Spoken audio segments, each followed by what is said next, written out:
Well, good morning, everyone. My name is Bruce Belzowski. I'm the Managing Director of the Automotive Futures Group here at the in Ann Arbor, Michigan.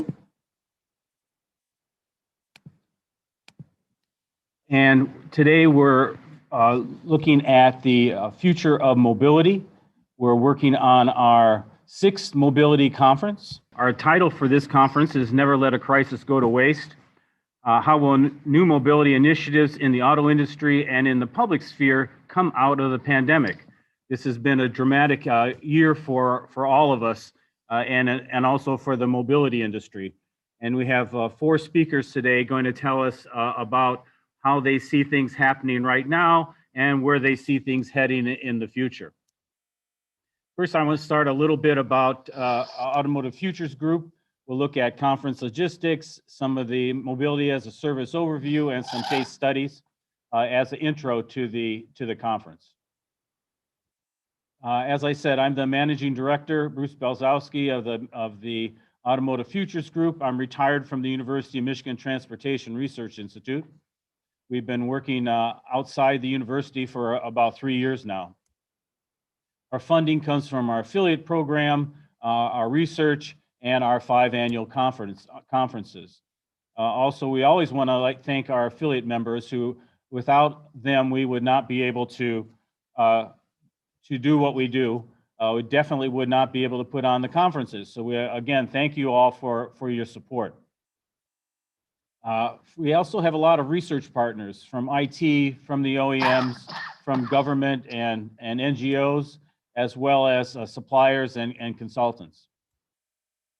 Our research projects that we're looking at for 2021 include our next powertrain strategies for the 21st century survey that will be going out in May, and we'll be focusing on that for our powertrain strategies for the 21st century conference in July. Our China New Energy Vehicle project is continuing, something we've been following for the last 5 or 6 years. We're also looking at new mobility through our conferences as we are now. We're also coming out with a new survey at the end of this month, beginning of next month, called the Tesla Effect, looking at the effects of Tesla on the automotive industry. We'll also be, again, working on a global EV project, looking at not just EVs in China, but also looking at EVs throughout the world. We've been doing that this year and continuing that for 2021. So as I said, we're one of our focuses of our research is on globalization of the auto industry, and we're also looking at how that is going to be affected by reshoring, the nearshoring, the redoing of trade agreements. It's something we looked at last year in April at the beginning of the pandemic and the effects of the pandemic on globalization of the industry. And we'll be continuing our research on there. And finally, our third U of M automotive student survey, where we ask students their attitudes and how that will predict their future vehicle purchases, what factors predict their future vehicle ownership, and then do they have a dream car, and does that affect their future ownership? So these are some of our research topics.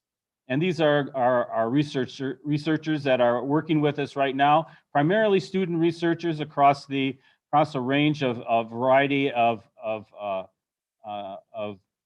majors, statistics, economics, business, and as well as engineering, data science, and computer science.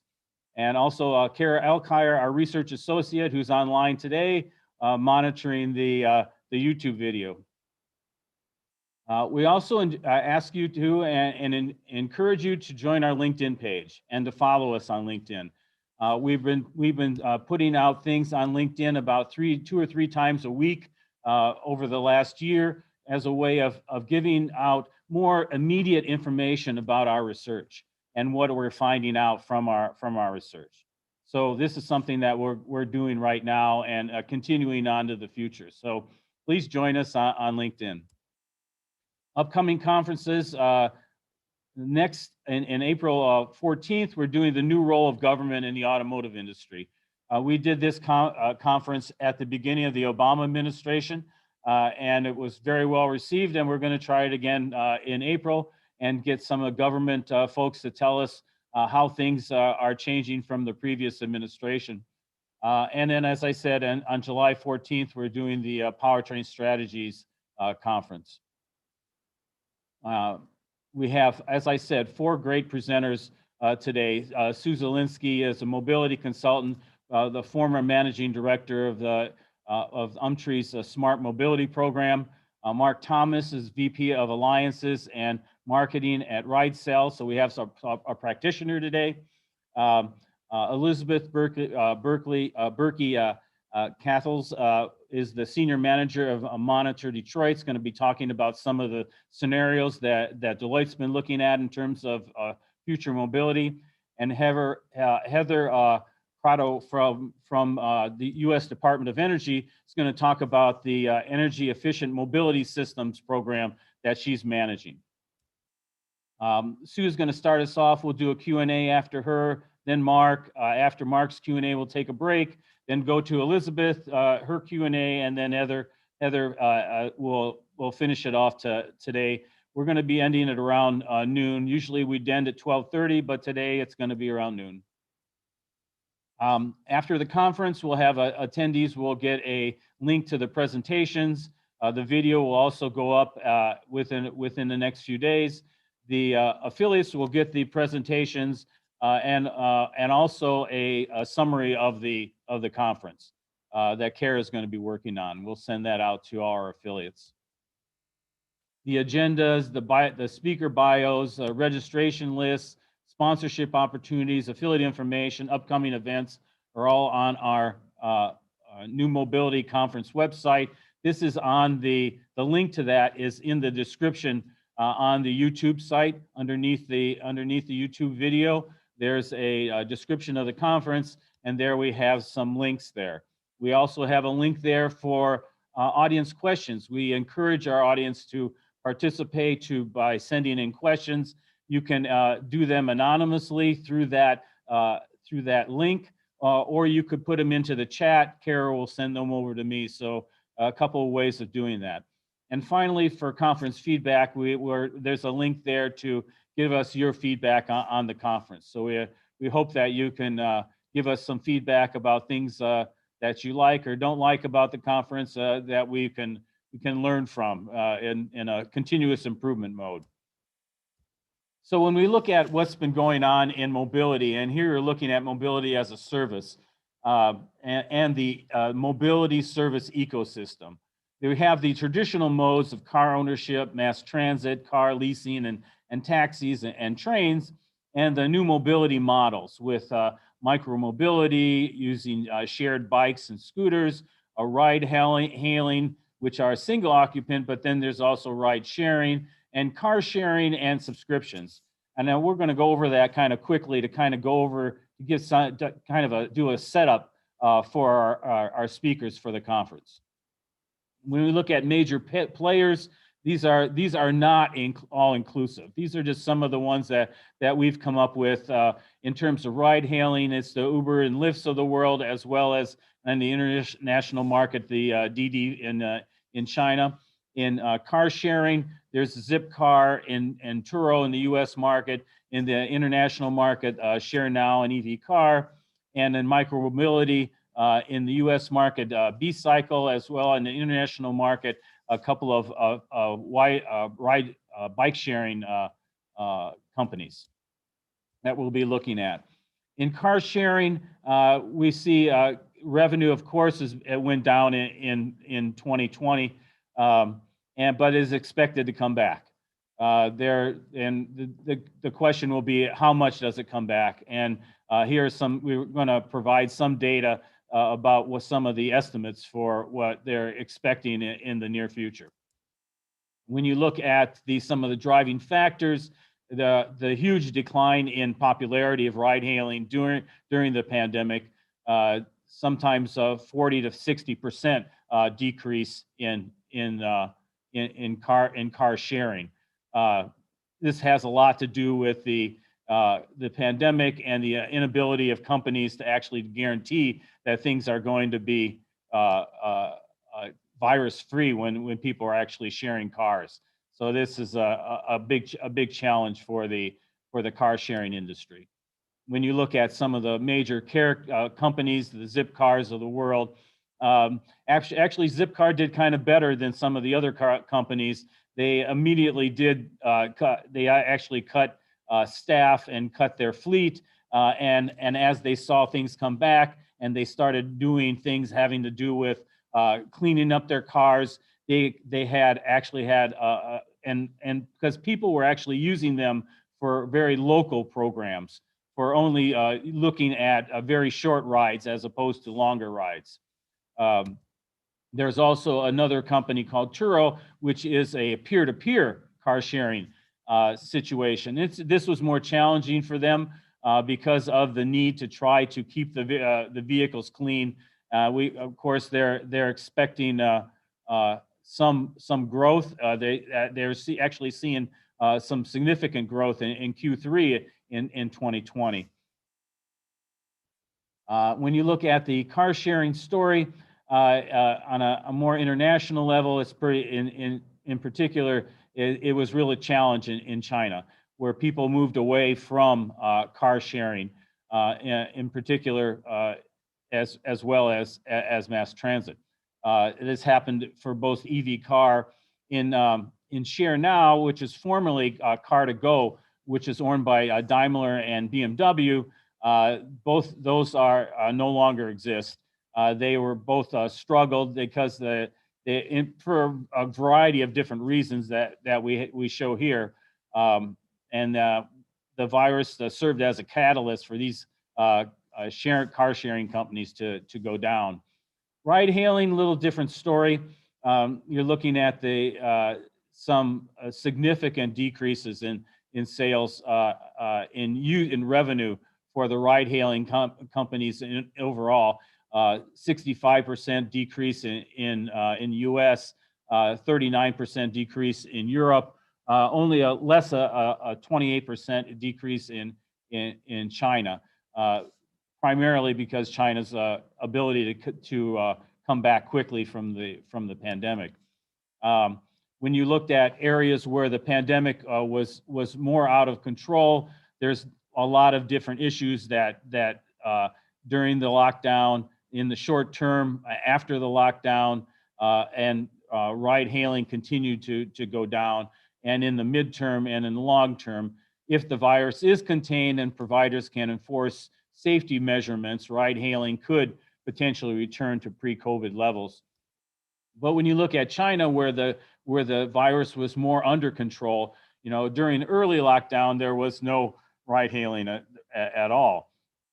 But short term, after the lockdown, China began to see some comeback, and at the midterm, after the lockdown, the government's successful control led to more usage of the ride-hailing services. And in the long term, despite several small-scale virus outbreaks, the situation in China remains stable. If the government can keep up this good work, they will predict ride-hailing services will keep on growing steadily. When you look at case studies, you look at particularly in Uber, which is more of a global company, you see there some significant decreases, 69%, 50% in Q2 through Q4 in terms of revenue and bookings. One of the things that they did was they actually cut costs a lot in 2020, so that even though they lost less money in operations in 2020 than they did in 2019, because they actually cut so many of their costs. When you look at one of the things that was unique about Uber was that their Uber Eats program. So they actually created a second growth engine so that they would actually be able to grow another part of their service. And actually it substituted pretty nicely for the ride hailing that was going down. not so much for Lyft. Lyft, of course, went down in terms of ride hailing. They actually started looking for their second growth engine as well, with partnering with Grubhub for restaurant deliveries. Now, whether this is going to continue on for both Uber and Lyft after the pandemic, it's unclear, but it's something that to look at and to watch these companies as they continue to navigate the pandemic. Ride hailing in China, they really don't have any financial results from Didi. What they do have, they are also looking at extra growth engines by trying, besides ride hailing, also offering a shared bike service. They're one of the top three players in terms of the bike market and in shared bike market in China. They're also investing in financial services and as well as consumer finance insurance. So they're trying to manage the pandemic in a variety of different ways.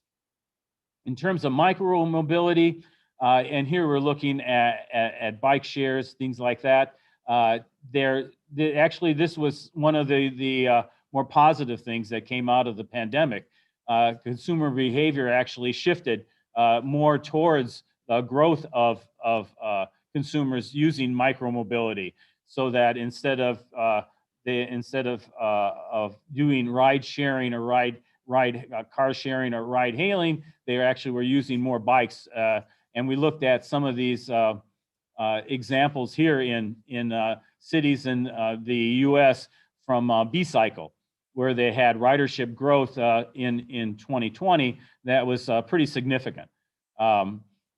Because of the enhanced safety protocols and social distancing, bikes actually had a much more bigger play than some of the more motorized vehicles. Some of these are actually electric bicycles as well as regular bicycles. When it came to car subscriptions, though, these are services that really struggled. Audi, BMW, and Mercedes all canceled their programs. Porsche and Volvo are still doing theirs. Their secret to their success might be in keeping drivers in the same vehicle for the duration of the subscription, rather than letting them change vehicles frequently. This is something that was a big challenge for the subscription companies. So that's all I wanted to do is as part of the setup for our presenters. We'll go to our first speaker now, Sue Zielinski. Sue is a mobility consultant now. She's worked for over 30 years to innovate and advance smart and sustainable mobility systems. Early on, while at the City of Toronto, she commissioned the first open study on the emerging global new mobility industry resulting from moving the economy, an international conference she initiated and chaired way back in 1998.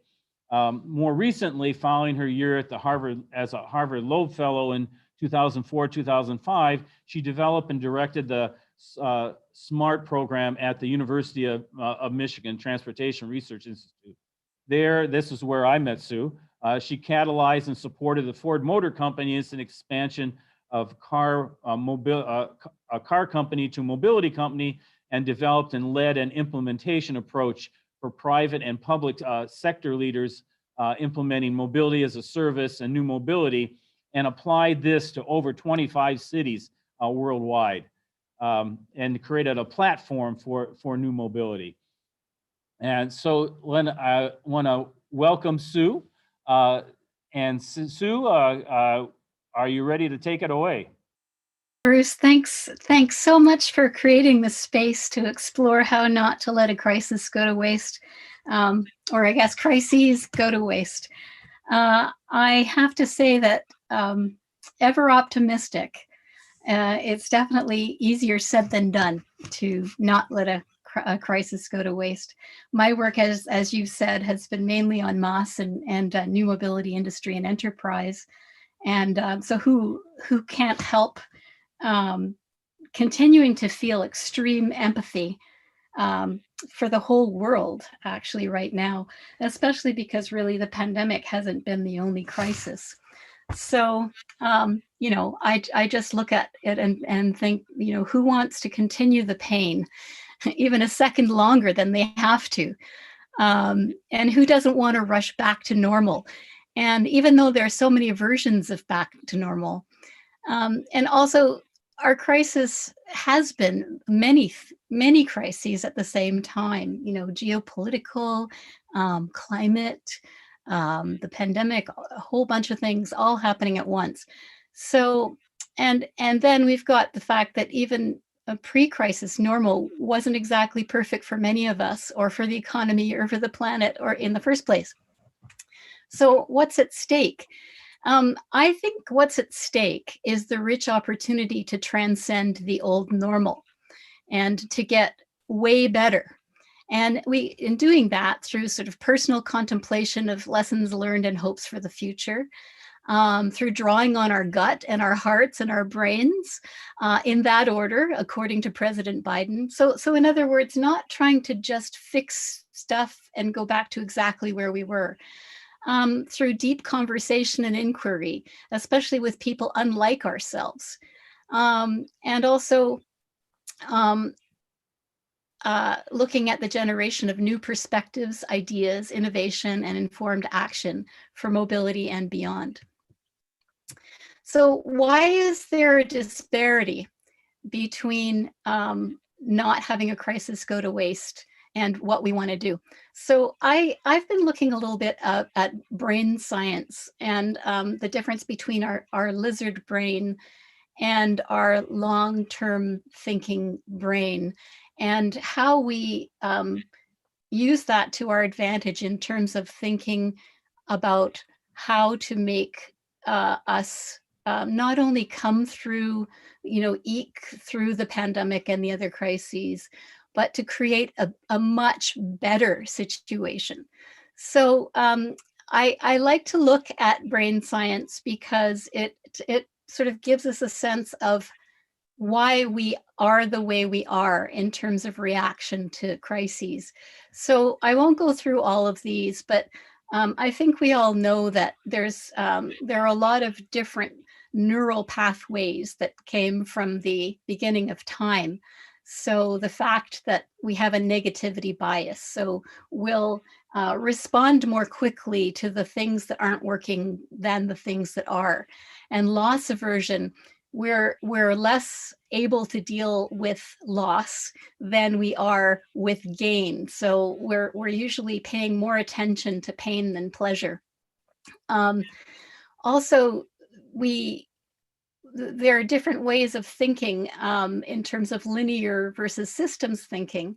And again, when we're in our lizard brain, we're more likely to think in a linear way and not in a way that's encapsulating and inclusive. And we also have different kinds of decision models. So we might want to say, well, what's our decision between A and B? But as the world gets more complex, we're having to decide among as opposed to between different options, which makes things really challenging. And then what happens is our creativity shrinks and we're challenged by it. So we want to just zero in and get things done quickly. Also, there's really interesting gender research on how the male and the female brain work. And there's a lot of good research on mindfulness benefits, on if we do take the time to think through and contemplate how we might do things in a more expansive way instead of just going to the quickest solutions.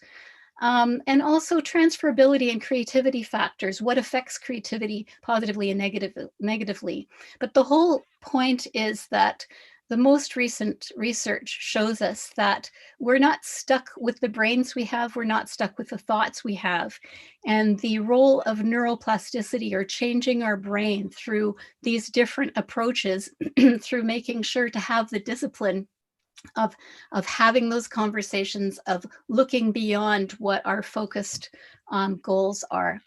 So it turns out, of course, pretty predictably that the optimal conditions for supporting long-term system transformation versus primal life-threatening emergencies, which we've been feeling for the past year, or I would say more, maybe few years.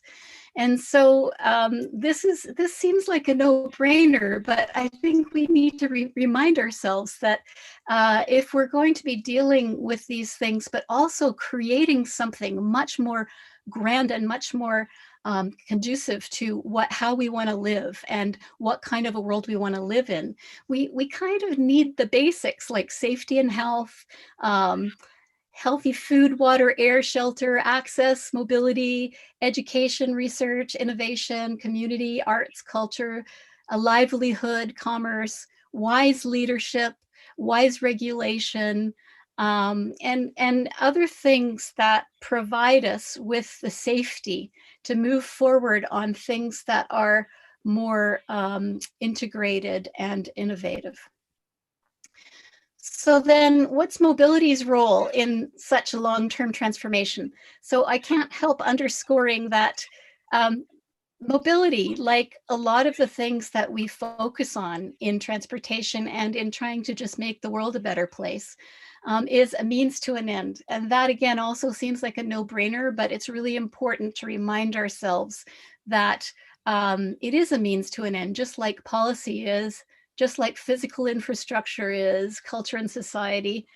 And in other words, mobility is something that helps us reach our goals of a better planet. It's not the end goal. And it's easy to feel that if you're in policy, okay, we've made the policy now, the policy went through, and then not to sort of follow it up or connect it to other things. So it occurs to me that when we see these means as ends in themselves, we're stopping short of the possible. There's a great saying about to a person with a hammer, all problems look like nails. So if we can move towards not only working hard on the various means to ends, which are extremely important and extremely important to connect with each other, but when we see these means as essential parts of an evolving complex system and a very rich and robust and resilient system. So, oops, hang on.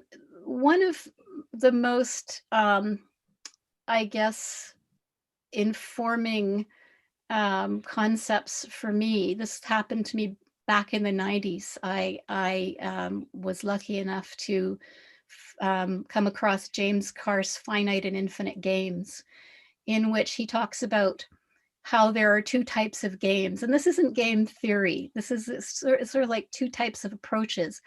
One could be called finite, and the other could be called infinite. And the finite game is played for the purpose of winning. And we understand that when, you know, we're trying to set up a startup and we want to win. We want to really do our best in making that happen. But at the same time, the infinite game is played for the purpose of continuing the play. So how can we move forward within a context of not always wanting to win, but by creating a situation in which whatever we do continues the play in a positive way and in the direction that we want. So that's kind of the foundation for a few promising and concerning signs that I've seen and that we might want to sort of concentrate on in terms of long-term transformation in the mobility realm. So for example, I think my favorite is MOS and related public-private ecosystems. And this comes from being in mobility for over 35 years and literally sitting in silos and literally not even being encouraged to work with other departments in an agency or with other industries. And what I think has vastly shifted has been the the work that we're doing that's integrating mode, service, product, technology, design, infrastructure, everything, and also the ongoing growth of these multi-stakeholder, multi-sector ecosystems. So, but within MAS, it's not all fun. It's not all easy, for sure, especially when you're trying to do something integrated and complex. So currently we're challenged not only by the coronavirus, but by perceived complexity, which I find really interesting, because even though it involves cost-effective sweating of assets and building on and connecting what's already there, so in a sense, we've got a head start with MOS, and it's easier sometimes for us to think it's a lot of things, so it's too complicated. But in fact, we've got everything, so many of the things in place that we just basically need to connect, and not to make it seem easy, but it's something where, for example, if we think about going to Mars or a Tesla vehicle, it's one thing that we can focus on. And that sort of brings us back, and electric vehicles, it's one thing that we can focus on. And to me, that sort of goes over into lizard brain, as opposed to how we're moving forward with all of the things at the same time. So this is just a diagram. So then also some promising signs for long-term transformation that I see in the mobility realm are social justice and gender. So there's been some fantastic dialogue and action across across all different levels and industries, especially since the pandemic. I mean, we're still at early stages, but to me, that's been a really super important aspect of the last couple of years. I think that the movement toward, not only the movement towards, but also the application of open APIs and open source approaches for mobility innovation. One of the things I think has been great outcome from the pandemic has been the phenomenon of Zoom and the vastly improved capacities to not have to move anywhere to do our work. So we can move less. And that's not to stop people from moving, although it has been in the pandemic. But the idea of moving less as an essential part of the mobility menu, let's say, it's absolutely been important. I've been talking about moving people, moving goods, and moving less for about 35 years. And finally, I'm seeing that it's way easier to do things by moving less. I know that a lot of us are really kind of having a hankering to move more and to travel more, but this capacity to move less has been really, I suppose, perfected with the new technology.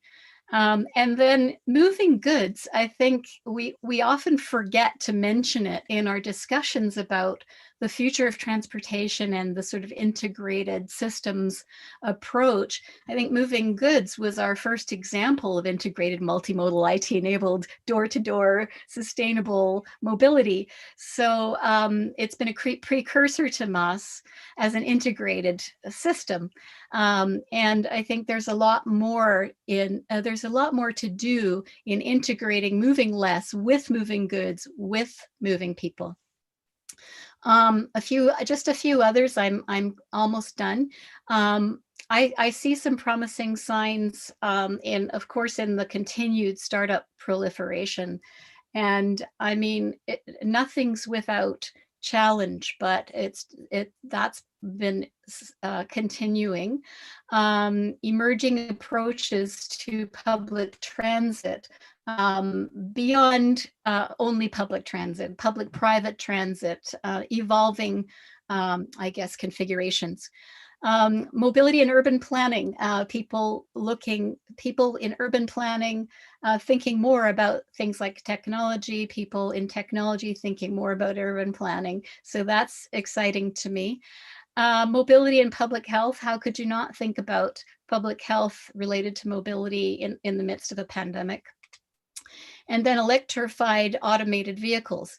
To me, this is exciting because it could really evolve to support integrated urban settings in a more energy efficient way. And it could also, at the same time, encourage more cars, heralding a 2020s version of the 50s urban sprawl. And here's where we get to always go back to lizard brain versus systems brain and infinite game. If automated vehicles were tweaked to mobility automation, for example, we might be thinking about how to be integrating all of these options, and with electrified, not only electrified vehicles and automation for vehicles, but electrification and automation across the entire system beyond just vehicles from the transportation perspective. And finally, cryptocurrencies and finance and economics and the way we do investments and how we can use public sector investments and innovative investment to support mobility. But then that's in order, of course, because mobility is a means to an end, supporting mobility in order to support how we want to live. So I think I'm going to leave it there. We've got our other speakers maybe with us. We've got Mark Thomas joining us from San Francisco area. Elizabeth Cathles from near Ann Arbor, and Heather Prado from joining us from DC. So thank you all for coming.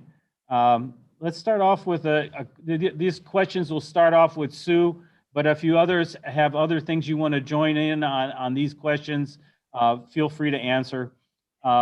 Sue, one of the issues that we've talked about before in MOS is MOS as an operating system. And as we know, there are companies in IT that always like to dominate in operating systems. What kinds of things do you see playing out in this area? I'm so glad you asked that, because it's funny, because I come from urban planning, and I think urban planning and infrastructure, we always thought, well, everything is about, bricks and mortar. And now we've moved from that to technology dominates. And I think, I've had conversations with people in technology that think that technology is the end goal, that once you have your technology, and people in policy think, oh, okay, well, we made a policy, we're done. And I mean, I don't mean to minimize what people are doing, but in a sense, we're in a technology dominated world at the moment. But I'm kind of heartened by the fact that all of these different previously dominated or about to be dominating sectors are coming together. And I think there's becoming to be more of a balance across the different players. What pains me is that being someone, I've been sort of like a connector and a catalyst. And I hear sometimes things like, oh, from industry people, oh, we have to tell the city people what they need to know about how this is going to go. And then, like the planners are, I don't think industry understands what we're having to deal with and how difficult it is. And it reminds me of, I heard, this might be apocryphal, but I heard years ago in the 80s about a Brazilian tribe that once a year for a whole week, they swap roles. So men become women, women become men, young become old, and they go through life having to play the roles of the other. And I feel like we could actually use some of that. And I think that is beginning to happen more as we have these sort of ecosystem developments, and we start to realize, oh my God, a friend of mine used to run the Mexico City transit system. And I think, that's got to be a crazy job, every day. the kinds of things that come up, and just having that kind of empathy across the board and then brings us much more together in terms of having to see things in terms of a whole system and not just in terms of our own um, blindered um, reality. Thanks, Sue. Does anyone have anything else they want to say about this topic? No, not on that particular question. That's no problem. Sue, when you look at when I was laying out the story about how the different pieces of mobility have been doing during the pandemic and what may happen in the future, what do you see from the different initiatives that are playing, that have been playing out? What do you see happening in terms of the success or failure of some of the initiatives that we've been talking about? Um, I'm going to apologize for answering again in kind of broad global terms, Mhm. but what I'm thinking is a real positive benefit is that if we can keep from locking in too soon, what we have now is so many um, trials, so many things being experimented with, Mhm. and so many things done in different ways and done based on the kinds of um, conditions we have in different cities and what our legacies are and what we have to build on and how we have to bring all the different things together. So I think the world has this great experimental option, which gives us all these different examples of how to mix and match the kinds of things that we're starting off with Mhm. and bringing in some of the new things that are going to support um, our particular system. Mhm. So to me, I think it's going to be a discipline for us not to rush to saying, okay, there's only going to be one mega system and it's going to be this company, Mhm. Mhm. as opposed to how can we make all of these different things interoperable in the most advantageous way to our goals, which is not mobility, but to a better world. And it might actually be different for different geographies, Absolutely. right? That's why, I mean, I mentioned I've worked globally and I started really in the kind of application sense. I started more, well, I started in Toronto, um, more of the real stuff that in the when I first got to Michigan, it's like India, South Africa, Brazil, the Philippines, and there are such amazing innovations. Things like um, micro buses, and they are way ahead of us on things like that. And understanding um, the politics of people who run those micro buses to have cash as opposed to electronic payment systems, because then those people can, there's all sorts of complexities that could also be examples of how we could do better and not have only hulking great elegant transit systems, but to have a whole bunch of different options that connect with each other. Yeah. Anyone else that want to jump in on this story? Sue, one of the other questions that came up is, do you have any examples of how cryptocurrency may affect Moss? You know what? I have been at really amazing discussions around this, and I still don't totally understand it. And I listed it so that it would be on our agenda to be Mhm. talking about that. And I have to say that um, I started phoning around because I wanted to understand it.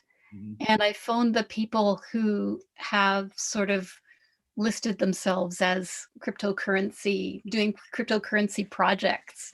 And in a few cases, they said, you know what, like I would ask certain questions and they would say, you know what, I have to get back to you on this. So I think that we're really new at it, both in terms of cryptocurrency in and of itself and how it's going to have effects on transportation. Maybe people here at the table I'm sure people at the table here know more than I do about it, but I think that there's a lot to explore, both in terms of, I mean, one of the things I understand about it is in um, the emerging economies, um, it's done really great things in terms of land purchases and things that can um, make the process safer and better monitored and things like that. So that's one advantage. But I think that there are lots, but there are also probably a lot of things to watch out for. I'm sorry, I didn't mean to evade the question, but I wanted to say that when I called around doing some research, people who kind of not call themselves, but people who were really focusing on it were also saying, we're still trying to learn how it's going to evolve. Yeah. Mark, you were shaking your head about this. Do you have something you want to add? Sure. The the cryptocurrency revolution in the developed world is a technology in search of a problem. So we've done a lot of investigations around how do we take and make, store the payments in the vehicle and do this entire thing without any banking. But fundamentally, it's in the developed world, everybody's just used to having things appear in their credit card. And in fact, it's like when we order from Amazon, we may get 3 bills because they're actually billing out the different vendors. And, as long as you get one itemized receipt that shows, the transactions actually don't matter. So, a lot of Moss has been trying to figure out what's the universal ticket that harmonizes payments across, a multimodal ride. And it's like, hey, you also don't need to do that. It's okay to get 3 charges. What you really necessarily want is visibility into what those charges are. But you mentioned, Susan, in the developing world, I mean, we take for granted people have electronic debits and things along that line. And so just like back in the day, we all viewed cell phones as a landline replacement or a landline augmentation. And in the developing world, it was my first telephone. So this potential, if you're looking at shared mobility in Africa, or where people EFTs and bank cards aren't as common, that you could see this comes in as a bankless solution that allows people to use the technology without having to first establish themselves, with the full banking credentials. So I haven't seen how that adopts, but we've seen where technologies in our developed world end up becoming, we look at car sharing here as, well, do I want to get rid of my car to use car sharing, or do I want to get rid of my car to use ride hailing? And in other places, it's like, hey, you're just allowing somebody for 30 cents a minute to use to get access to a car that they could never afford to have. So very different perspectives. And I think we haven't seen it play out, but certainly our customers have no interest in supporting cryptocurrency. Their business is, we know how to take the money. We just need to find ways to make the money. Can I just say a real quick thing to follow up on that? Because that was so interesting. Yeah, go ahead. Yeah, I forgot to mention in my sort of things to look forward to, not forward to, but things to think about, is the digital divide, and also the use of cell phones, the use of regular mobile phones, and now smartphones for training, and for, like, in the emerging economies and developing world, that people use their phone for so many different things. They use it for banking, and there was always there was often sort of a thing of, okay, well, we can't do that in the emerging economies because of the digital divide, but the digital divide has come together a little bit more. But that said, we haven't actually addressed the digital divide in the developed, so say developed world. There are a lot of people who are without sufficient means to join in electronically. Sue, one of the attendees asked if you could say more about how you see traditional transit changing in a MOS world. Mm-hmm. That's a great question, because that's sort of similar to, it depends on what you're starting with and what the needs are. So from my perspective, it's customization first, per city. You know, what is it that we already have that we can still use, that's still worth it? What are the things that we can evolve into lighter, more nimble sets of options that can be really beautifully seamlessly integrated? So I'm not keen on the conversations about we have to have this kind of transit around the world. My sense is that that is a little bit like other things that are shifting, that we watch how people combine their various forms of transportation. And I'm all for public-private. I'm all for, if a transit agency is doing a great job, let's build on that. Let's say, okay, well, good. Let's connect things to that. If private sector is doing a good job, how can we make that connection? And I think there are a lot of details from a financial, a policy, kind of a permits point of view, so many different details. But I think in the end, it's about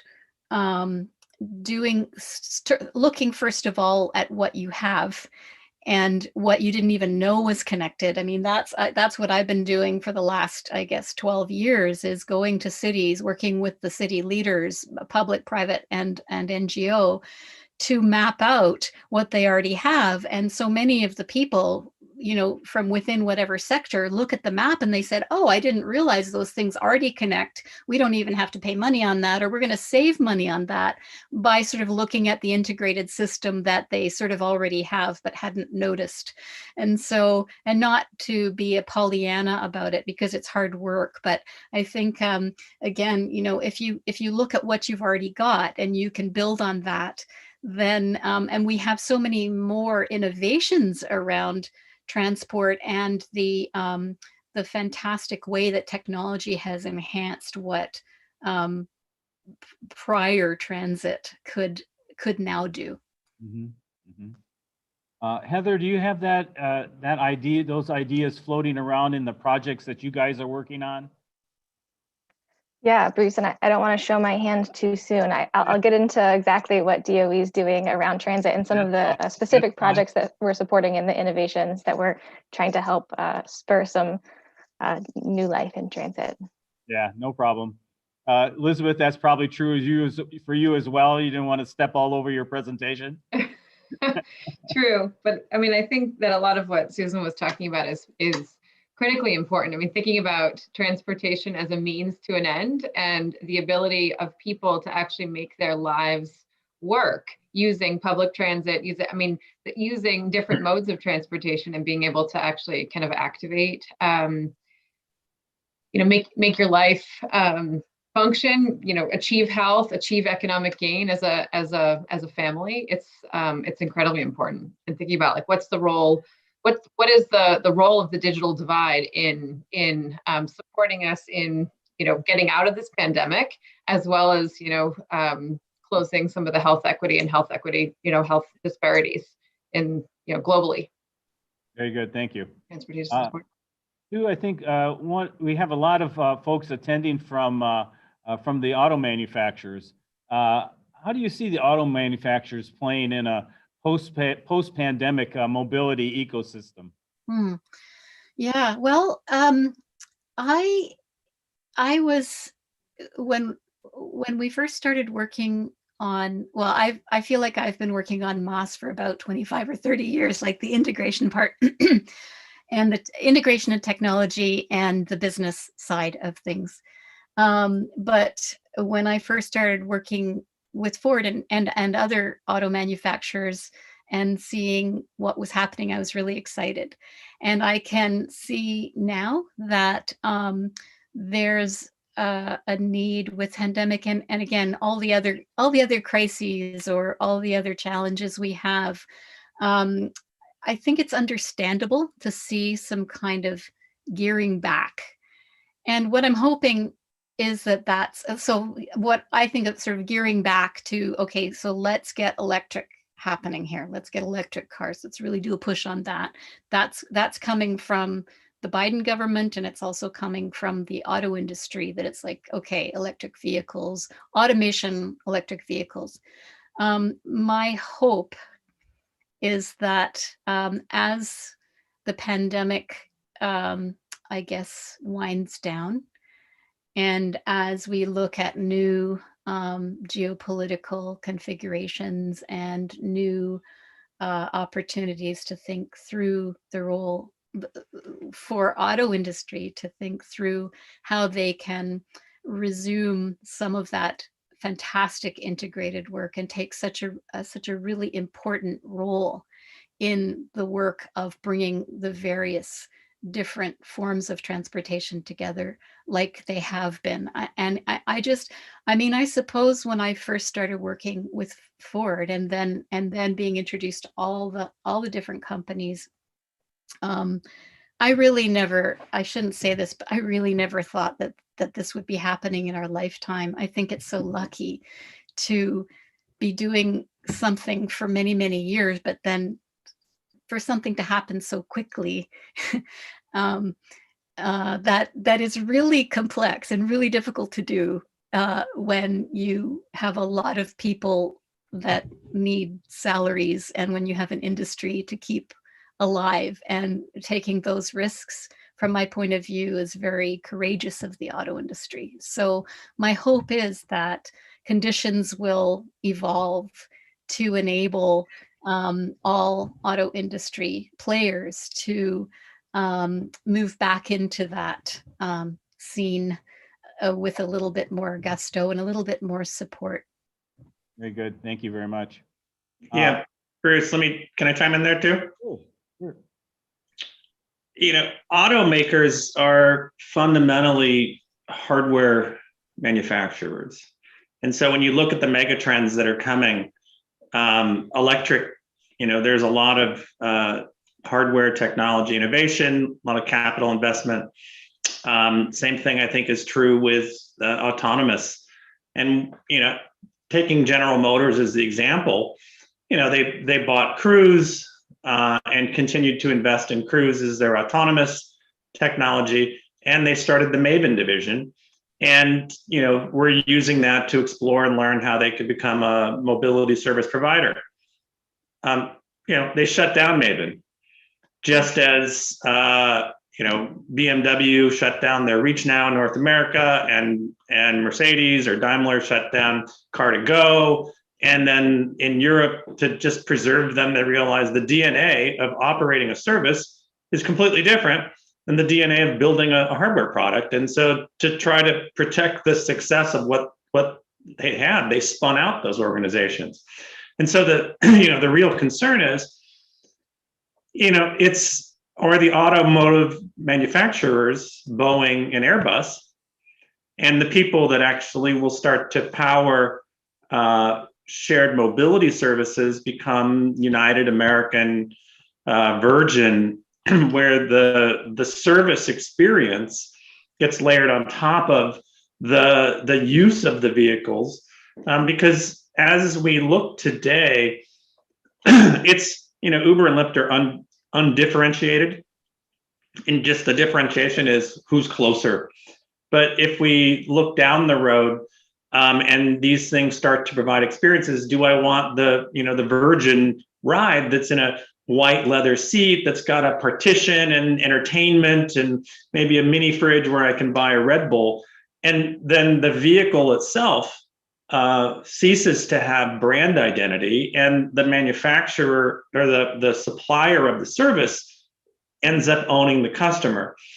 So the real question is, if automotive OEMs are really just focused on personal vehicle ownership of EVs, or personal vehicles of autonomous, which makes it a very expensive cruise control, then that's one paradigm. But when the sea change comes and we move away from ownership to using services because they're more convenient and less expensive, then there's a real potential crisis coming, because they have to choose between being the Boeing and the supplier of the vehicles versus the service provider. I mean, we see Chrysler deciding, hey, I'm going to team up with Waymo and I'll be your vehicle supplier, and you do a great job of making this service that goes and takes people around, and that's the marriage where I can pick my battles and potentially think I can win.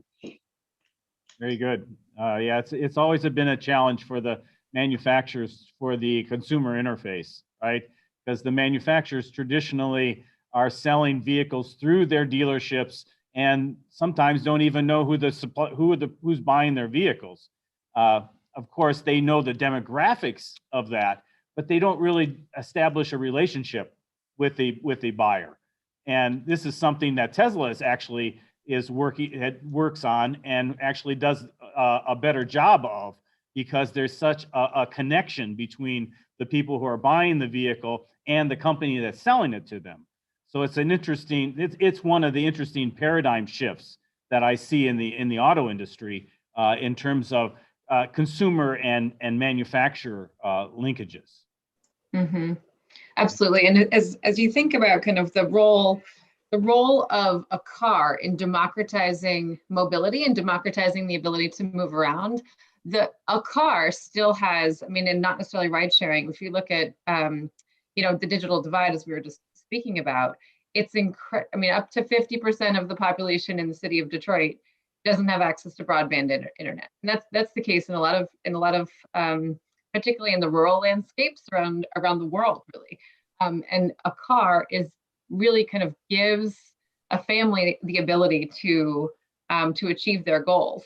And so thinking about and I agree with you entirely, Mark, that it's incredibly important for the automakers to be thinking about what is the role of a car, what is the role of that product in helping somebody to succeed in their life, and how can they really foster a longer term relationship. So it's not just, it's potentially not always new cars. It could be used cars. There's other ways of allowing people to access mobility through vehicles.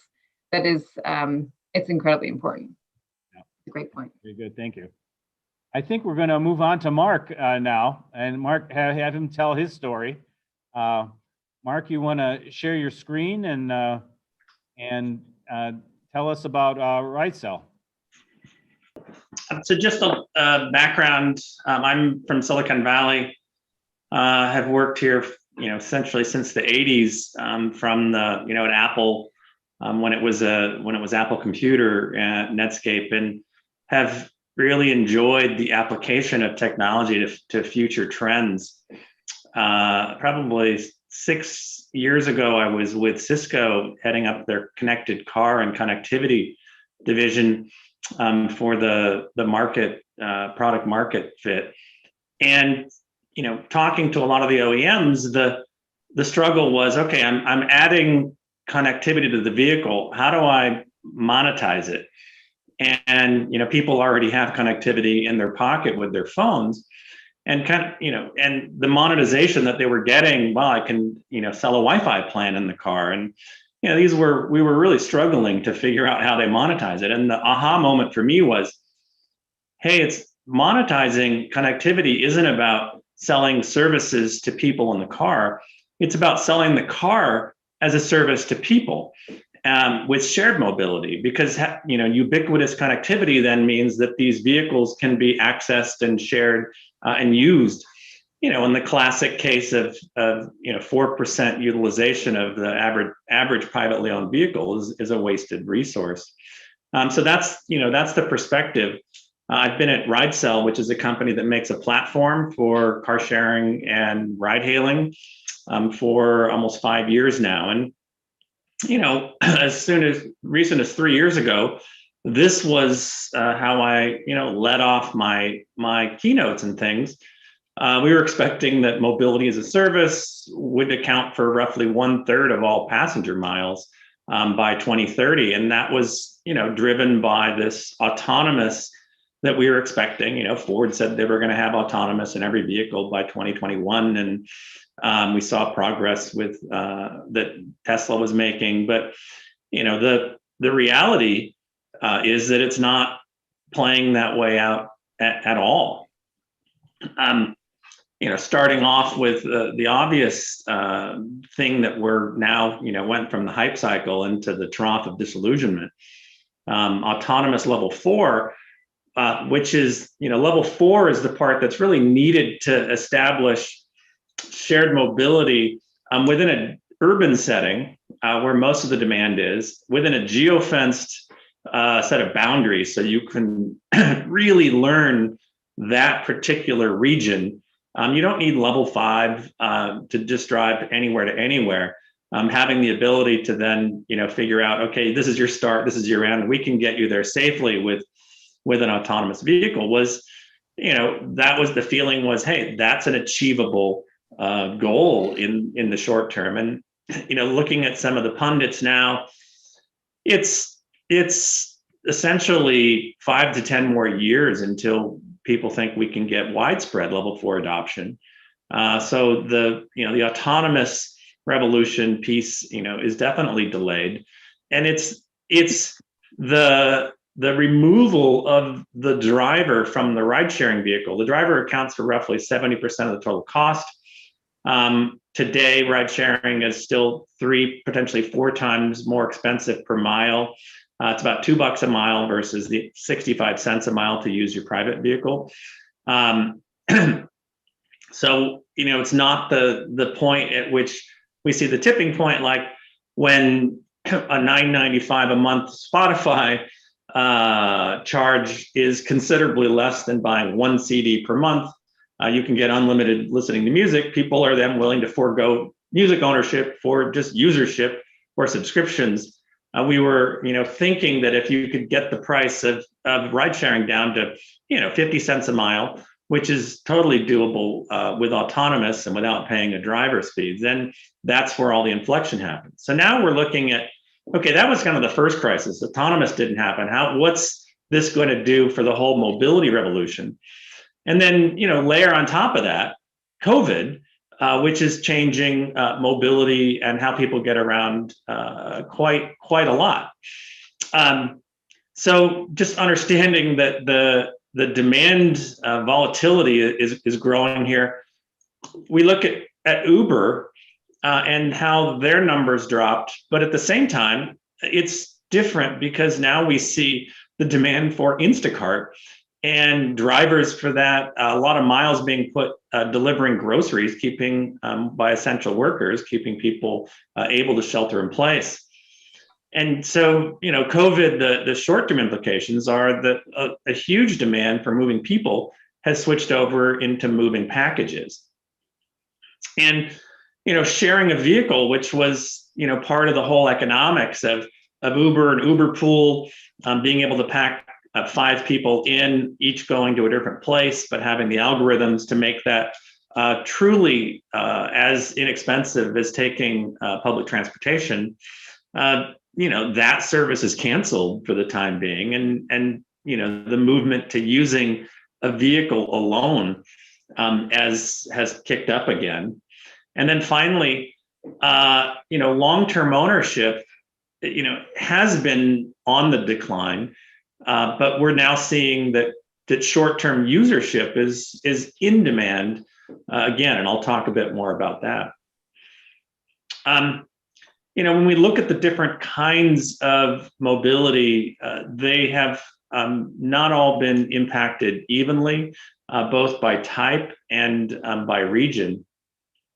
So certainly shared mobility where the vehicle is shared jointly is the part that's taken the big hit. So we have shared mobility like ride sharing, where you're in the vehicle at the same time as a driver. You have shared mobility like Lime and scooter sharing, where you're outdoors, you're using the vehicle or the scooter or the bicycle by yourself in a safer environment. And then the only concern is contact spreading, which now is even been deprecated as the main source, more airborne. So being able to wipe it down, if you get in a car share and you wipe that down, people feel relatively safe by being able to be inside their own space. But boy, transit's certainly seen the biggest drop, and we're seeing it, drop more than 60% in all of 2020 for all of North America. And I think, a big part of that is many of these transit options, there is no way to enforce the contract that everybody's, got their masks on. You're in a enclosed space. Oftentimes there is no fresh air. It's not like the airlines where you've got air being recirculated every 2 minutes. So there's, absolutely a concern in terms of transit usage dropping. When we, look at ride sharing, the ridership is definitely down. And initially, I think it was down because people just weren't going out. You're not going to a restaurant because the restaurants were closed. You're not going to work and using it as a commuting model. So having ridership down, but it definitely isn't down universally globally. And one of the benefits of having Uber, for instance, or Lyft, is that you have the ability, and now there's a contract where you were required to mask up when you're a passenger and the driver. So that there's some degree you can roll the windows down. You're not sharing it with anybody. The front seats are off limits. So they've really done a lot more to restore people's faith and belief that this is a safe way to get around. But still, from a worldwide perspective, Uber's rides are significantly down in terms of moving people. What's interesting is that this is not a universal phenomenon. Didi, which is essentially the Uber of China, group was able to grow its ridership 10% in 2020. And this is using better algorithms. So they really focused on being more efficient at matching people, reducing the wait times, making a more efficient point to point. And then they also introduced a lower cost service called Little Panda, which is an off-brand discount service. So they understand that, hey, there's some price differentiation. This is a time to woo people back into the vehicles. And so, Didi's done quite well.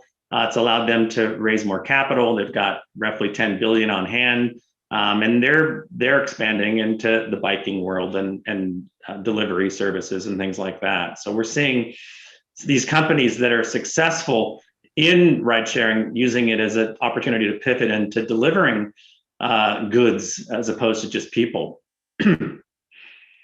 Car sharing, and I think being an advocate for car sharing is like, wait a minute, wasn't that like 20 years ago that car sharing was a thing with Zipcar?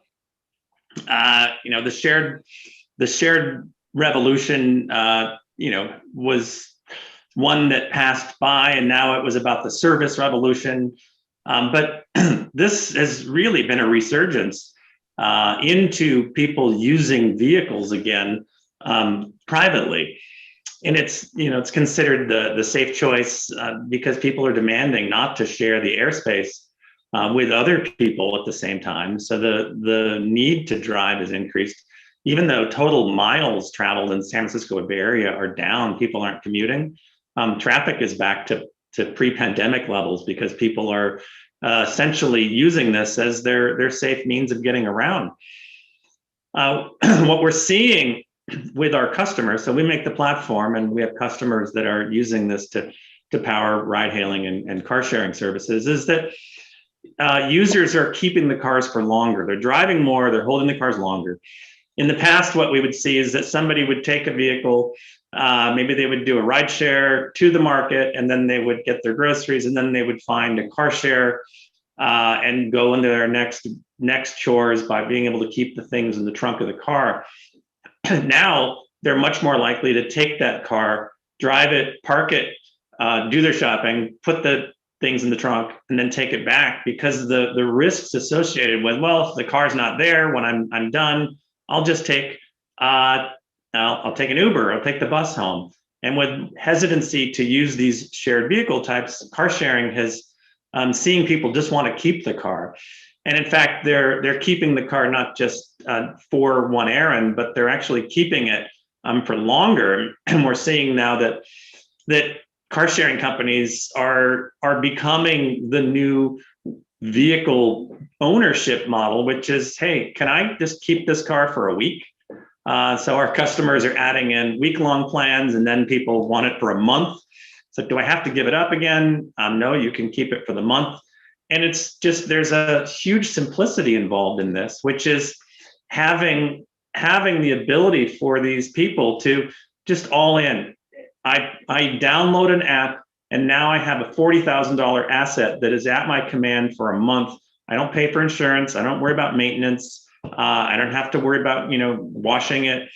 It's an all-in model. And it's interesting because it really makes people, getting back into vehicles something that's a dramatically simpler way than going to a dealership. One of the things that we see is that fleets, when you look at the future, and I use the airline metaphor before, people think of, getting on a plane. There are very few people think of owning a plane. And, I just want to get from A to B. And so in the future, this model where we have ride sharing drivers bringing their own vehicles is most likely going to be supplanted by the model that says, hey, I'm the ride sharing service provider now, and I'm just going to own the vehicle. So companies that learn how to own and operate a fleet of vehicles now are going to have a leg up as we move and transform ourselves from a business that uses the driver's own vehicles to a business where, hey, these are owned by me.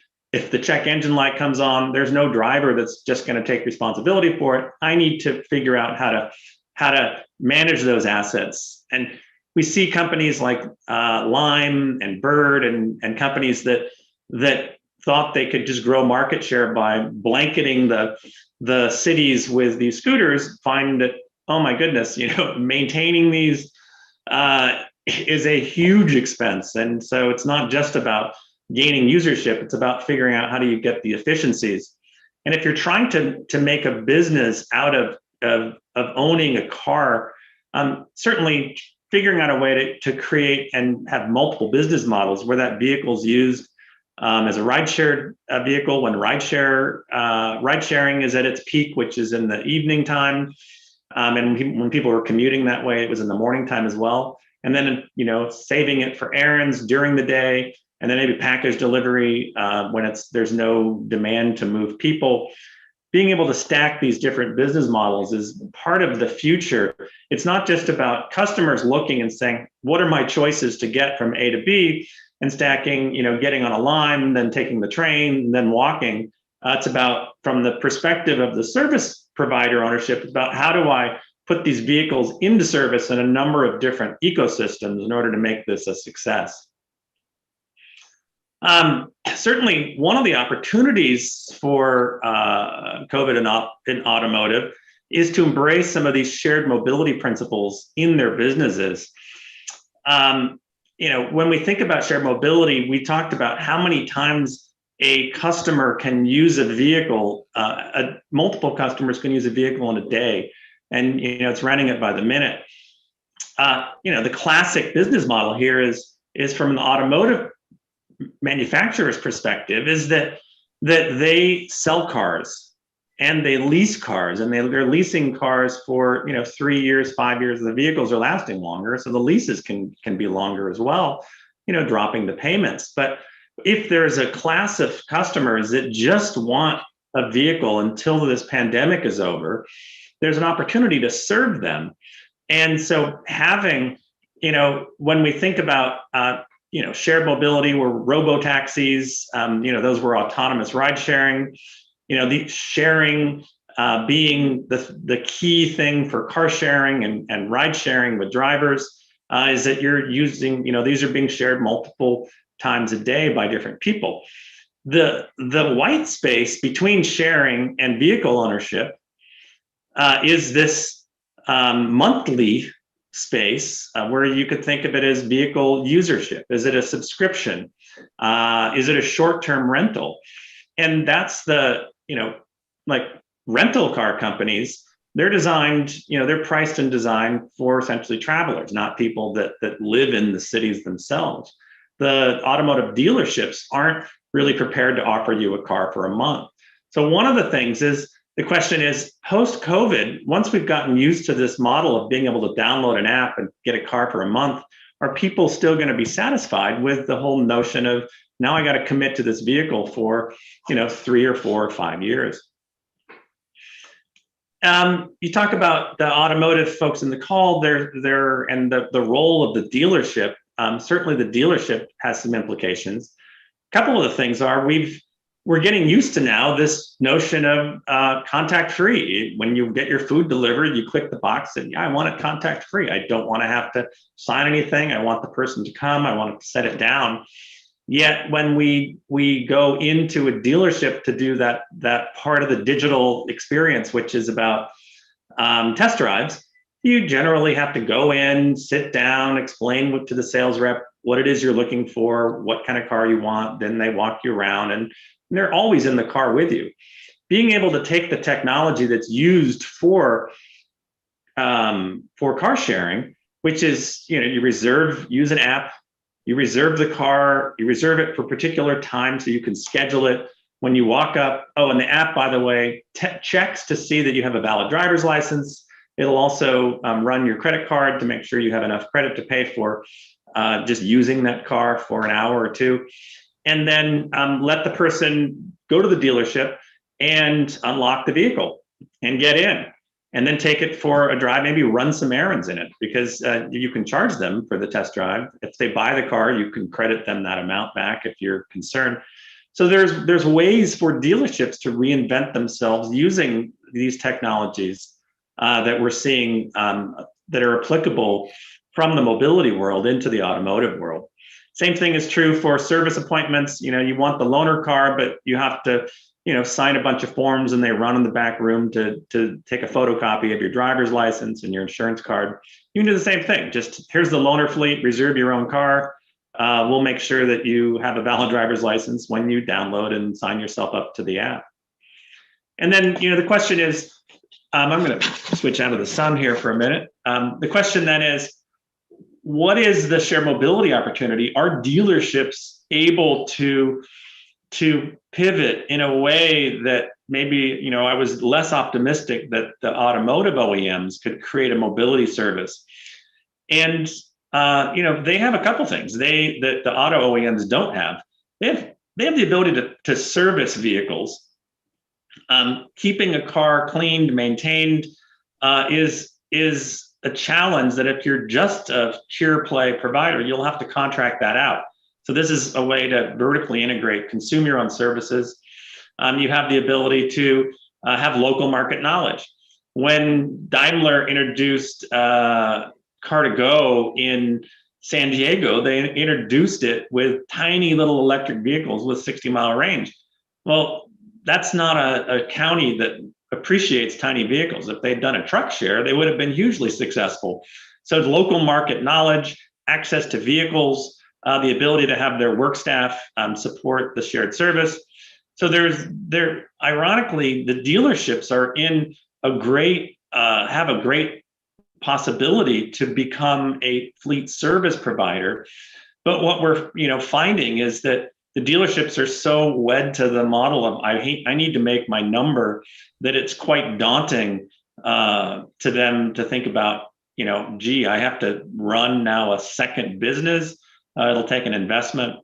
And if they're thinking about using the used vehicle fleet, that might be, hey, these are cars that are sitting there for 60 days, put them to work, let people get in them. Potentially offering 1-month plans is a model that they could use to take advantage of lease returns and the excess inventory they have. But being able to, cater to a new crowd, folks for whom, owning a car isn't a sign that they've made it as not a status symbol. In fact, it's viewed amongst a certain generation as more of a burden. And so being able to wean themselves off of just pure vehicle sales is a great opportunity, should they be interested in taking it. It hasn't been all bad for mobility, this COVID. And so, the opportunity, and one of the things we're seeing is, and I'm really curious about the next presentation, is just seeing the change in government regulations.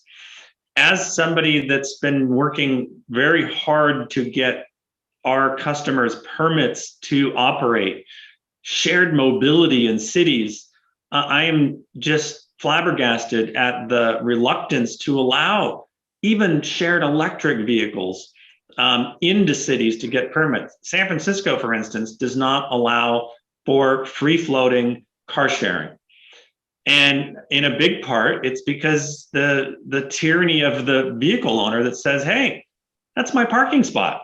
I don't want some random car added to the neighborhood that will take it. And even though you can explain each car sharing vehicle is known, after it's been out on the street for a year, it will take 10 vehicles out of service because people who aren't using them much, their second car is deciding not to lease if they can use the service and it's reliable. So in the end, it absolutely decreases congestion of parking spots. Yet the cities themselves are like, hey, we don't want to do anything that will jeopardize, my ability to get reelected. A lot of politics involved. But now that people have stopped driving and there's this shelter at home, we've experienced a world where, hey, there isn't as much pollution.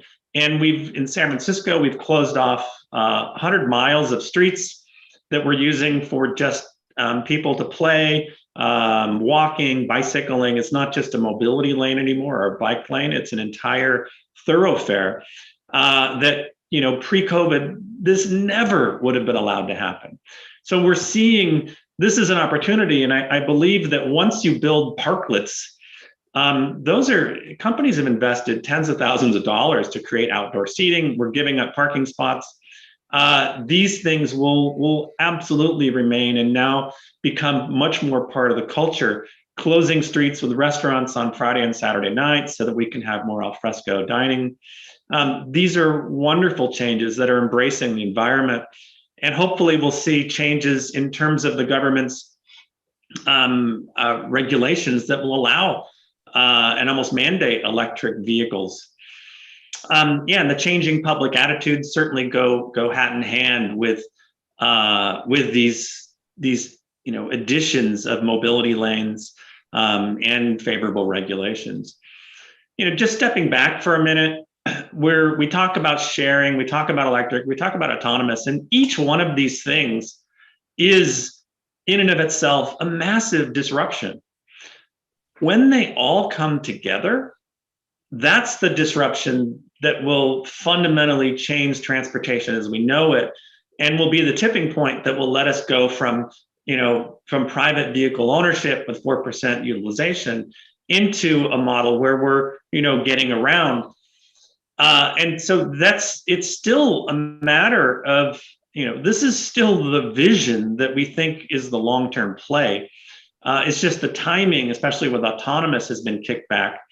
But sharing is something, and EV, the technology, has rapidly expanded.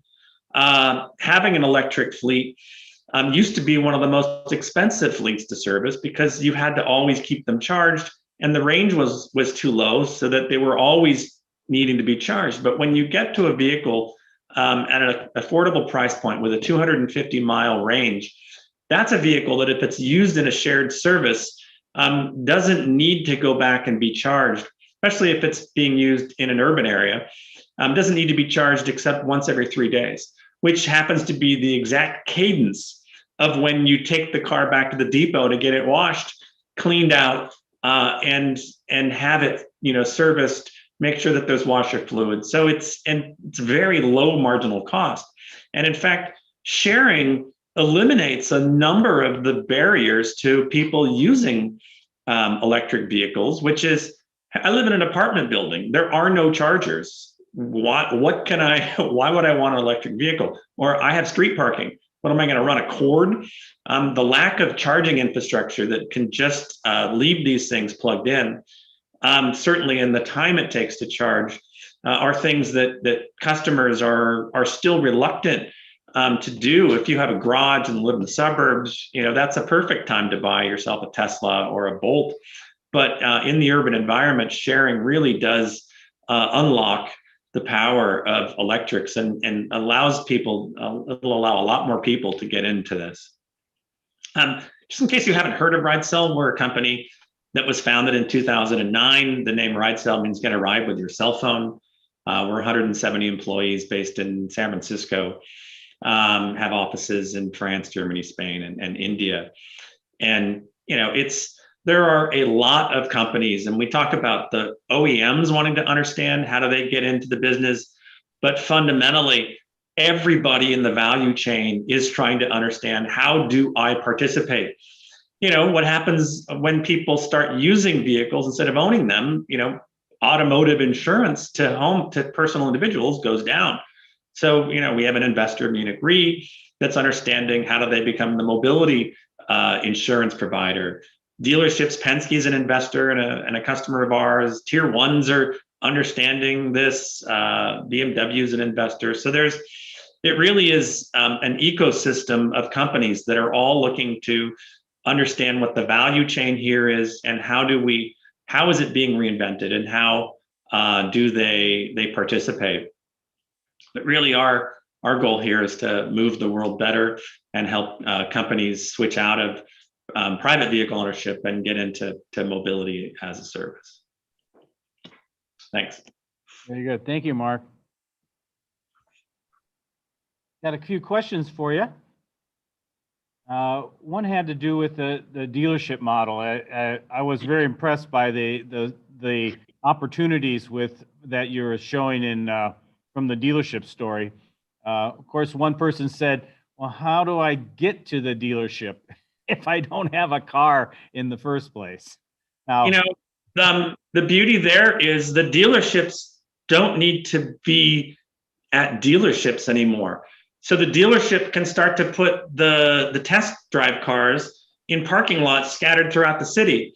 And so having the ability for people to put it near a transit stop, you want to check the car out, use it for 2 hours, it's unattended, you go, you unlock it, you get in, you drive, and you bring it back there. If the dealer then offers that car for a month, they can then just have the person, they never even need to meet a salesperson. They just go get in the car, they sign up for the subscription plan or the month option, and it's completely reinvented the dealer model. It's still the dealer that's selling the car, but it makes it much simpler for someone to get into a vehicle that way. Yeah. It's I think one of the issues that the dealerships have always had, and it actually may be a law issue, because once a car gets used a certain number of miles, it's no longer a new car, it's now a used car. And, that might become one of the issues for how do you decide when a vehicle is actually able to stay in the fleet. I think that might have affected the subscription service story as well. How many vehicles do we have on subscription? Actually, that was one of the other questions, Mark. It says, I understand the mobility service opportunity for the dealers, but why did most OEMs shut down their vehicle subscription programs? I think vehicle subscriptions were designed, initially they were designed as a vanity. Hey, get the convertible in the summer and get the SUV in the winter, and you get to do flips and turns. Yeah. That's clearly a micro niche market because you're paying 3x what a typical lease would be. Yeah.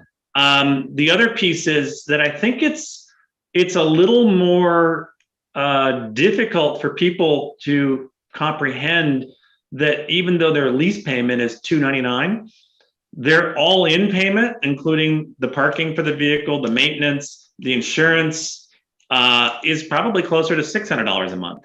Mhm. So if you have to write that check to one vendor, as opposed to writing it to a bunch of different people, you don't quite realize, yeah, I'm spending a lot for the privilege. Licensing, I even have a Vespa, and that's $200 a year to pay the license fees. And so if I'm looking at it and I don't write it that much, like, God, I'm actually paying $25 a month just to leave it in my garage. So there has to become a better sense. And so our customer is able to just use it for a week, use it for when they need it, have the convenience, because going and getting a subscription at a dealership is anything but convenient. It's still the old model. Still, you have to go in and sit down and get the pressure of the upsell and, do you want this model? And so the approach is, we're seeing customers that are taking our car sharing customers' vehicles and just signing up for them for a subscription. Why isn't the dealer able to capitalize on that? Because again, there is too much historical model, and I think their secret weapon is, I want to upsell this customer. My success is not, did they get the month subscription? I'll consider that a loss. My success is, did I sell them one or give them a 3-year lease and hook them for longer? And then I got them to sell LoJack as well. And that's when you're hooked on that. Selling a month's worth doesn't really affect or make it seem like a big dent in your revenues. Mm-hmm. Does anybody have any comments on these questions? Nothing else you want to add to it? Mark, when you look at the challenges for public transport and ride hailing, how are they going to survive post-pandemic? A couple different things. When we talk about it from a ride hailing perspective, one of the things that's always I've been dismayed at is that OEMs are building vehicles that are designed for families.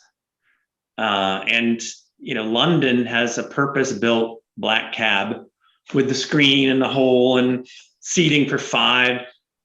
If we can create a safer ride-sharing car, safer for the driver and safer for the people in the compartment, by upgrading and letting people get into cars that are purpose-built for sharing, as opposed to people just taking their family vehicles and using them to earn extra income and get around. So one, you've got ride-sharing needs to upgrade the vehicles that are being used.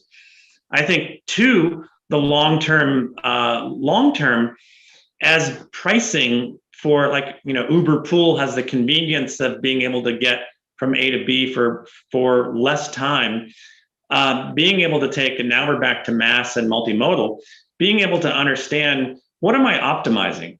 Am I optimizing the total time that I'm trying to get there? Am I optimizing my carbon footprint? And so for the longer hauls, being able to say, hey, we're gonna recommend you take Uber to the train station, and then you're going to be on the 742 train to Palo Alto, and then that whisks you by all the traffic. The express trains only have a few stops, so that public transit has the benefit of time, has the benefit of dedicated lanes. The subways avoid the traffic. So the real long-term benefit as using ride sharing goes down, especially if we hit autonomous, is, hey, these are methods where you're off the traffic grid and you have the ability to cut through and get there more quickly. Being able to seamlessly figure out what time you have to leave so that you can, guarantee you have a seat, that you can guarantee you'll be there in time, becomes, you have to build that trust. Those systems have to evolve. But yeah, otherwise, I'm curious to understand Heather's perspective and the future of public transit and public-private sector, because my background, we sold our platform to the VTA in Silicon Valley to do first mile, last mile pickups. Southwest was using us because nobody wanted to wait at the bus stop in the minus 20-degree weather. So being able to pick people up at home, and you have issues where the unions aren't able to let that driver drive anything less than a 12-passenger vehicle, where they required to have 8-hour shifts. And when first mile, last mile demand is in the morning and at night, and it's generally there's only 2 people or 3 people in the vehicle, the economics of publicly providing these services that help get people to and from their stations just doesn't make sense to have the public operator with today's regulations, with today's unions, and the vehicles that they're qualified or required to drive. So understanding this public-private partnership, I think public transit can focus on density and speed and reliability as the secret weapon, especially as we, if you can get in a vehicle and that's autonomous and just turn it into a bed and sleep on your way to work, that becomes the public good of, I don't care if it's 90 minutes versus 45 minutes, I'm asleep or I'm watching a movie and I'm comfortable. So we do have to figure out, how do we avoid traffic Armageddon once autonomous and sitting in a vehicle becomes a form of entertainment or relaxing. Yeah, that's an interesting point, Mark. One of the audience members says, why aren't traditional car rental companies in the best position to be leading the short-term car sharing providers? What's interesting is the closer you are to the business, the harder it is to adapt your business. So we've talked to every one of those companies, and their goal is, well, we're completely set up to run a depot. We rent them by the day. From my IT system that I built over the last 20 years, will not support renting it by the minute at all. So, Avis bought Zipcar. It's run in an entirely separate IT stack as a separate business. The expertise of running a car sharing means you have to have mobile cleaning divisions where people come out and service the vehicle in situ. You have to have software that optimizes the workers so that they have an app that shows them which car they're coming to next. They have to be able to unlock it with their phone, take a picture when they're done. It's a whole different beast. And so, for instance, AAA, the customers that we talk to are those whose businesses are in jeopardy if private vehicle ownership declines. You don't need an auto club if you don't own a car anymore. So AAA came to us and said, hey, can you help us serve a new community of people that are not car owners? We want to run a car sharing service. And it was just simple for them. Great. Here's the IT stack. Let's go out and buy, 500 or 1,000 Toyota Priuses or lease them. We'll get insurance, and boom, I'm in business. So it's the freedom to innovate and not being stuck with the tyranny of I can't make it work in my existing system, so therefore I can't do it. Why did Kodak not embrace the photography revolution? Because they were afraid of losing their film business, and they went under. So the incumbents don't always have the ability to embrace the next revolution. Mm-hmm. Very good point, Mark. Thank you very much. I think we're going to take 10 minutes to take a break, and we'll come back. And I got 10:46, 10:56, and then we'll pick up with Elizabeth. All right. Thank you. Okay, welcome back. Our next speaker, Elizabeth Berkey-Cathels, is a senior manager at Monitor Detroit.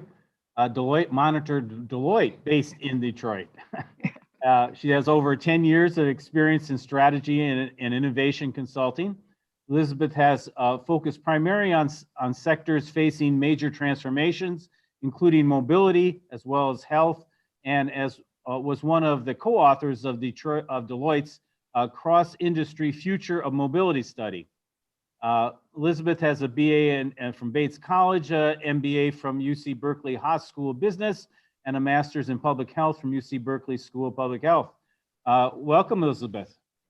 Thank you very much, Bruce. Appreciate that. I'm going to go ahead and share my screen.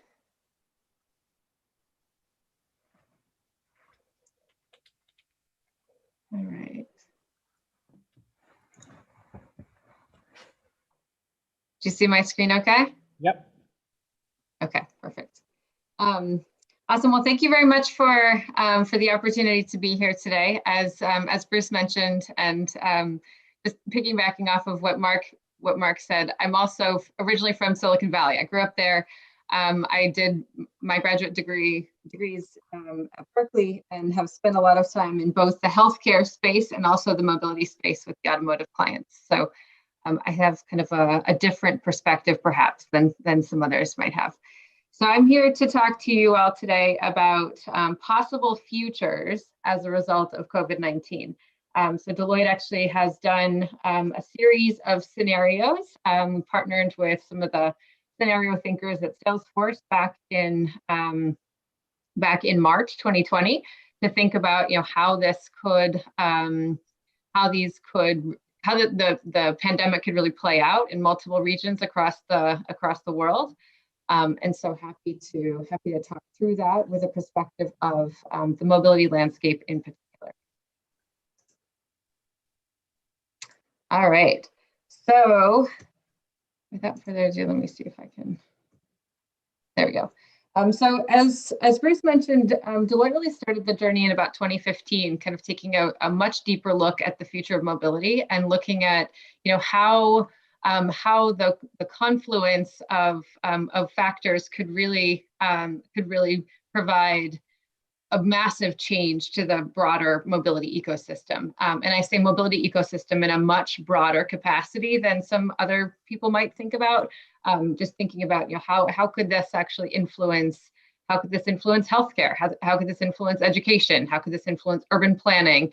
How could this influence government regulation and the government's role? There's a wide variety of different angles that you can take on this. But I think what's really important is to think through really the statement towards the middle of this page. There's quite a few words here, but how can we really move more people and more goods faster, safer, cheaper, cleaner, and with greater accessibility, inclusivity, and equity than ever before?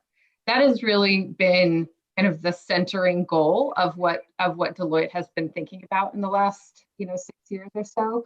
And a lot of what I've seen kind of throughout the industry is kind of how do we center all of those goals really at the same time? They're very tricky to attain, of course. So without further ado, I would love to transition. The first slide is a little bit of a downer, but this, as you might recall, is roughly where we were last spring. So COVID-19 hit with a broad force globally, obviously starting in East Asia, but traveling quite quickly around the world. And it had a really massive impact, and it had potentially outsized impact on the transportation environment, logistics systems. Supply chains were upended kind of across the world. And this had implications not only on the larger companies, but startups, smaller businesses. All of us obviously have been basically grounded since about February or March of last year. So it's good to kind of think about where we were, but to your point, Bruce, on not letting a crisis go to waste, we've actually done quite a few surveys with some of the top 125 CEOs. We partnered with Fortune to do this at a couple different points in the last year, and even as recently as October, about 80% of those CEOs who were interviewed and responded to the survey actually said that the pandemic is causing them to completely rethink their opportunities, and they're seeing a significant number of opportunities come forth. Now, that's not a specific mobility number, but that is a really kind of encouraging number, as we've seen a lot of our clients kind of rethink their own processes, rethink their own value proposition, really kind of consider their environment in a way that's very different from before. So as we might imagine, this is not just one crisis, but this is multiple crises. There's only 2 of them on this page, but there have been quite a few others as well. So and each one of these crises is bringing up a significant number of really kind of existential questions for a lot of companies out there. These are questions that I think will resonate quite quite consistently with a lot of those on this webinar as well. So things like, how will individual attitudes and behavior change? How fast do we think those will go back to what we used to think of as normal, but potentially that has been completely upended? How do we think automation could change the movement of goods, for example? How could supply chains shift? What new health measures will be absolutely required, and what will be really expected from the consumer perspective? On the right side, looking at, what is the government's role broadly, not just within a certain country, but globally, and how are governments coordinating? And I'll talk, I think, quite a lot more about that. How does this impact the funding and investment landscape? And Mark talked a little bit about some of what they're seeing at Rhinestone. And then from a local perspective, what does this do to local revenues? And I actually have to say that I don't think this has completely played out in a lot of local landscapes. There are cities and there are states and regional governments that are going to be facing really significant revenue shortfalls in the next year or two. They may not even see those changes for about a year, just given some of the actions that governments have taken to protect them. But just thinking about how their revenues may change in the future is really critically important. So I know addressed a couple of the questions in the center, so I'll skip through those relatively quickly. So before COVID-19, this, obviously thinking about kind of the mobility landscape much more broadly. So how are people getting from, point A, the start to the finish of wherever they're trying to go? How are goods getting from point A to point B? There's a lot of different modes of transportation involved. There's a lot of enablers of this system that's on this page, whether that's policy, whether that's pricing, payments, whether that's data transfer, who is leading each one of these organizations and how do they operate, really kind of brings up a significant number of questions. So if you think about, the major kind of strategic dimensions to managing mobility, there's 4 here. There are more as well, but there's 4 here that really kind of come top of mind to thinking through how is the mobility landscape going to change going forward. So, the first one, thinking about kind of who is taking the lead here. Is this really much more coming from the public sector? Is it coming from the private sector? Or is that a very kind of regional question that, and that is continuing to play out for sure. What's the priority here? Are we trying to optimize individual journeys? Are we trying to optimize kind of systemic outcomes? And what are those outcomes? Are we trying to, optimize health for all citizens? Are we trying, I think in general, a lot of us would agree. I hope that we're all kind of tracking towards, or there is a goal of, that 70 to 80% of herd immunity from a vaccine perspective. How can, the mobility landscape play a role in that? How are markets structured is the third one, looking at, are markets really much more regulated by cities, or are they much more market-led? And what is the role of government in thinking through new services and new technologies? I know Mark had some really interesting examples of how government is both providing opportunities and also, has supported some of those barriers to change. And then how is personal data really being handled? How open are consumers with their own data? How open are companies and organizations to sharing that data? Are there opportunities to conveniently share data? And are there going to be really benefits that consumers and different organizations are going to see as a result of that? So as we think about COVID-19, there's a couple things to think about. And I've done a lot of work in scenario planning, and it's one thing that is incredibly important to consider. Scenario thinking offers us the opportunity to explore extremes, if you will. Oftentimes, that is where the human mind goes. And Susan, I really appreciated your perspective on the lizard brain versus the systemic brain. There's it's helpful for humans to kind of explore the boundaries of the extremes in order to think about, what are the different possibilities that that could occur. There's a lot of different uncertainties out there. Scenarios are built on trying to think through what are the most critical uncertainties that you might want to watch coming, into the future. So the two major uncertainties, there's obviously a tremendous number of uncertainties right now, but the two that really kind of came to mind that Deloitte has really focused on are the following. The first one really looks at how quickly are we able to control the actual pandemic itself? So what is the healthcare implications of the pandemic?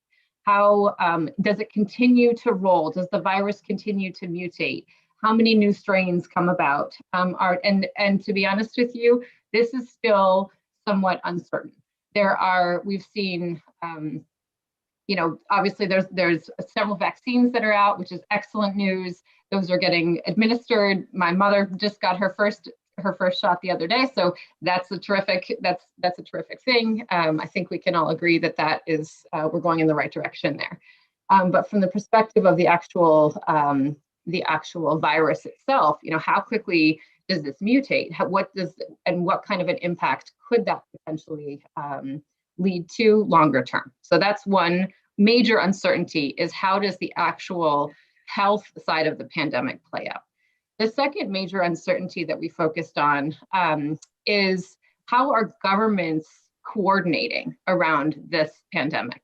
Are they quite coordinated? And this actually looks at local, state, regional, federal, and global, all at all levels, and thinking about how coordinated are governments in their response to the pandemic.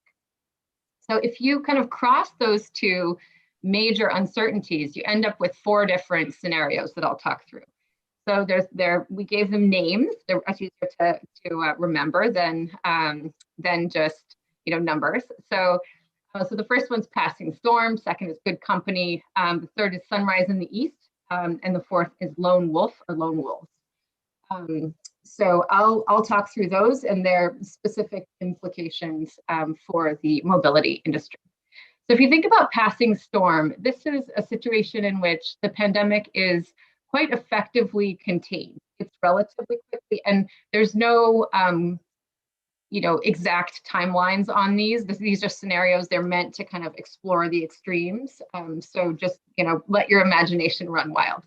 So this is a situation in which the pandemic is relatively well contained, perhaps within a year or so, given we're over a year in. And governments are also doing their best to coordinate, not just on a local or regional level, but much more globally as well.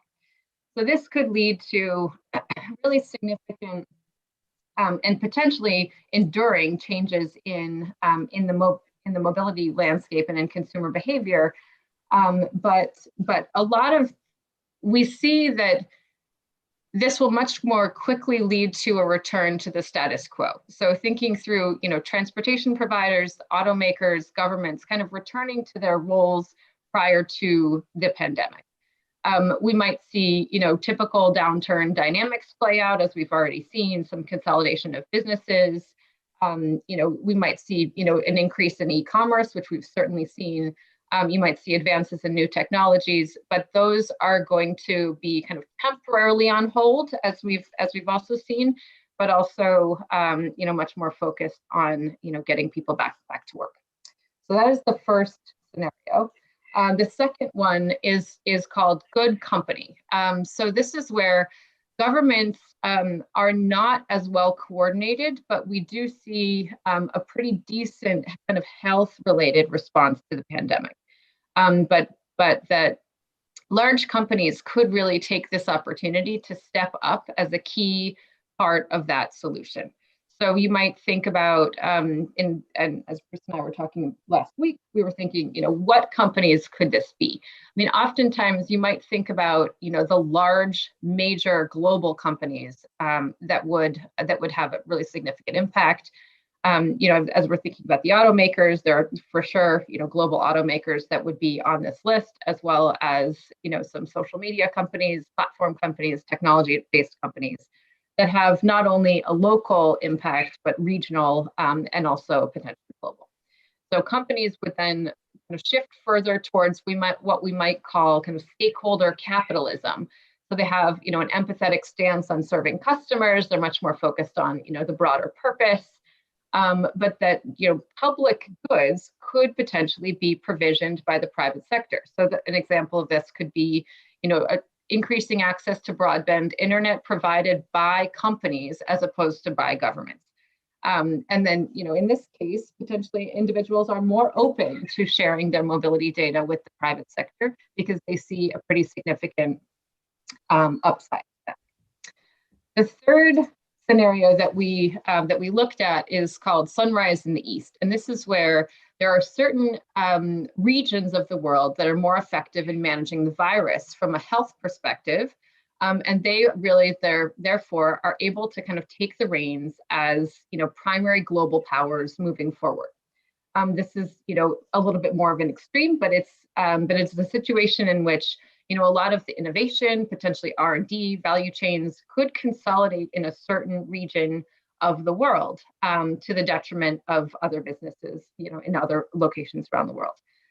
This could also lead to potential robust government data collection, potentially becoming the norm. Cities may embrace kind of a more hands-on approach to managing mobility. You have an increase in the role of government.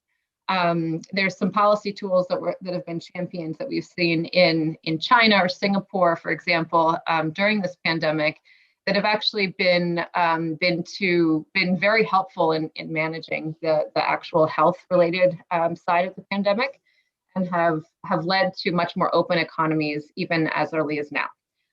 So this could also lead, potentially more data collection, as I mentioned, more expansive surveillance, et cetera. So that's the third one.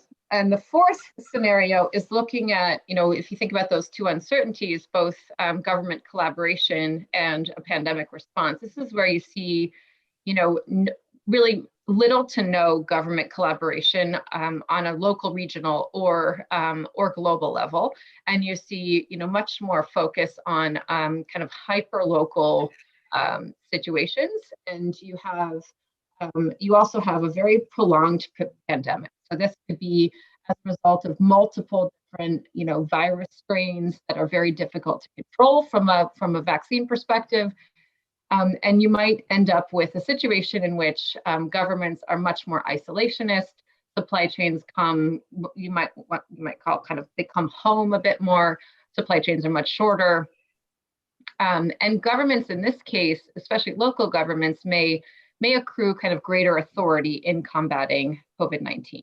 The military, in this case, could become a leading source of investment.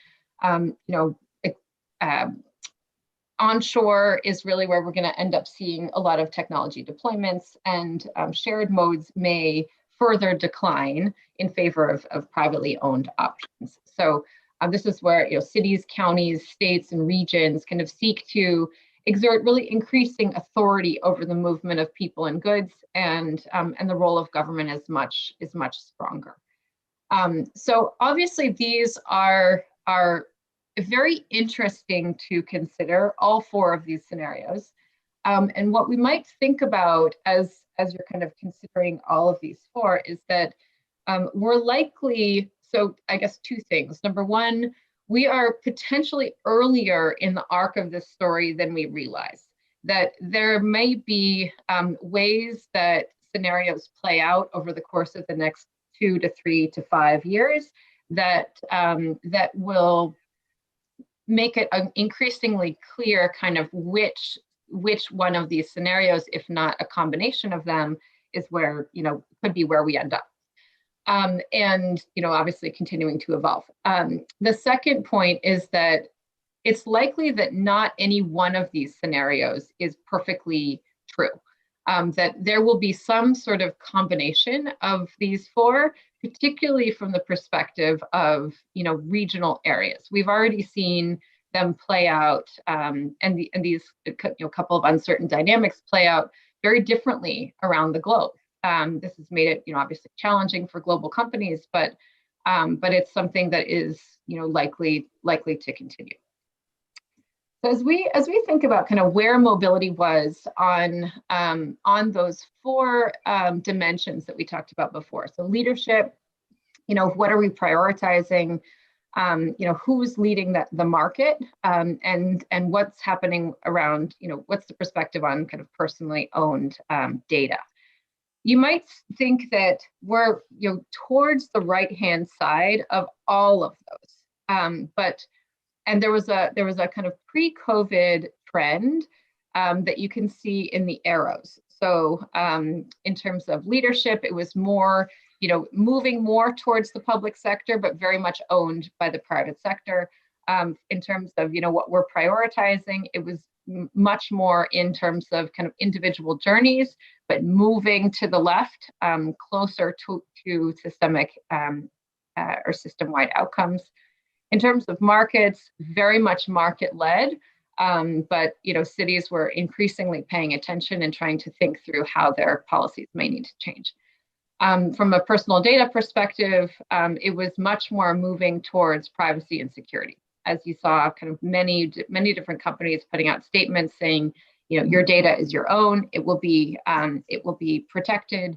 We saw, some of the activities coming out of the EU, the European Union in the last couple of years, really focused on kind of personally owned data. So that's where we were pre-pandemic. As we might look across all of these scenarios, so Passing Storm, Good Company, Sunrise in the East, and Lone Wolves, they may have a differential impact on how this plays out on all four of those dimensions. So as we think about, two of those scenarios, kind of Passing Storm and Good Company have some similarities in that, private industry still takes a pretty substantial role in the market, in leadership for sure, and even more so in Good Company, in terms of prioritization of, what are the overall outcomes. We see it staying much more towards kind of individual journeys, and much more of the status quo. In terms of markets, it's much more market-led and private sector-led. And in terms of data, Passing Storm is much closer to kind of keeping your data close, as opposed to, Good Company, where we might see further collection and aggregation of data kind of overall. The other two scenarios, so Lone Wolves and Sunrise in the East, are much more significantly, they pose a bigger difference to the current mobility landscape. So public sector taking a really substantial role in leadership, much more, emphasis on systemic outcomes or long-term, system-wide outcomes, and particularly as we think about health. If you have kind of an extended pandemic that continues and continues. From a market kind of regulation perspective, those are much more kind of city regulated versus market led. And from a personal data perspective, there's much more kind of momentum behind collection and aggregation of data than there would be in, say, the Passing Storm. So it could have a pretty significant impact. But one of the things that's most interesting to think about as we look at scenarios is what really holds true across all of them. Are there certain actions that companies can take, that governments can take, that are really kind of no regret moves, we might call? There's four here that I'll just talk through briefly, but I think this will likely resonate with all of you. So the fact that people are substituting trips with digital interactions, that will just continue. That's, I think, I've spent a lot of time in the healthcare industry, and we as a society have made more progress towards telehealth, towards virtual health in the last year than we have in 15 years or 15 or 20 years. So really significant changes there, and people really thinking about, do I need to take that trip? Is this a trip that I need to do in person, or is this a trip that I can do via some sort of a digital mode or digital interaction? So I think that will continue to be a really important dynamic. Secondly, kind of focus on safety. This has now become kind of the number one reason that that consumers are choosing a mode of transportation. If you do need to move around, making sure that you are feeling safe in that mode of transportation.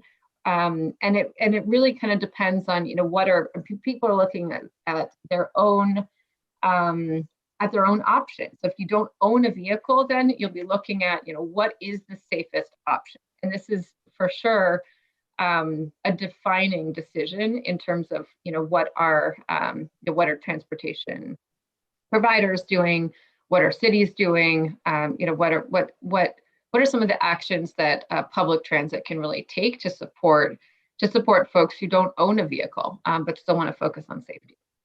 Third is this reliance on e-commerce. This has been very revolutionary, I think, globally. Just the thought that you may not need to go in person to do something. You can do something online. Banking, for example, has seen really big changes.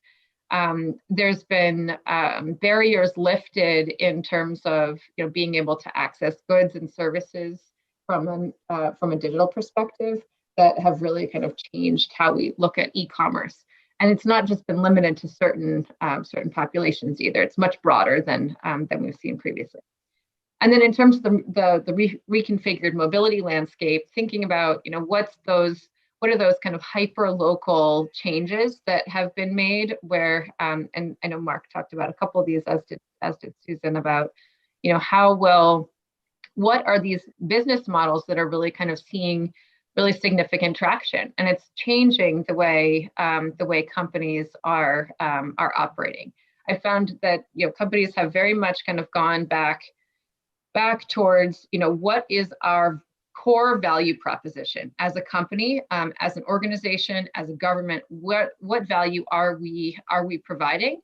And they've tried to be very careful about how can we optimize that value. And so you've seen less kind of dabbling, if you will, and more very pointed experimentation in ways that they've been willing to take risks in kind of a different way than previously. So I'll just end with a question, and this, I know we're out of time on this one, but how can we as a society kind of continue to catalyze our communities? How can we continue to kind of bring together the mobility ecosystem to support these longer term goals of the future of mobility to really kind of optimize human behavior? So how can we be more sustainable? How can we be more inclusive?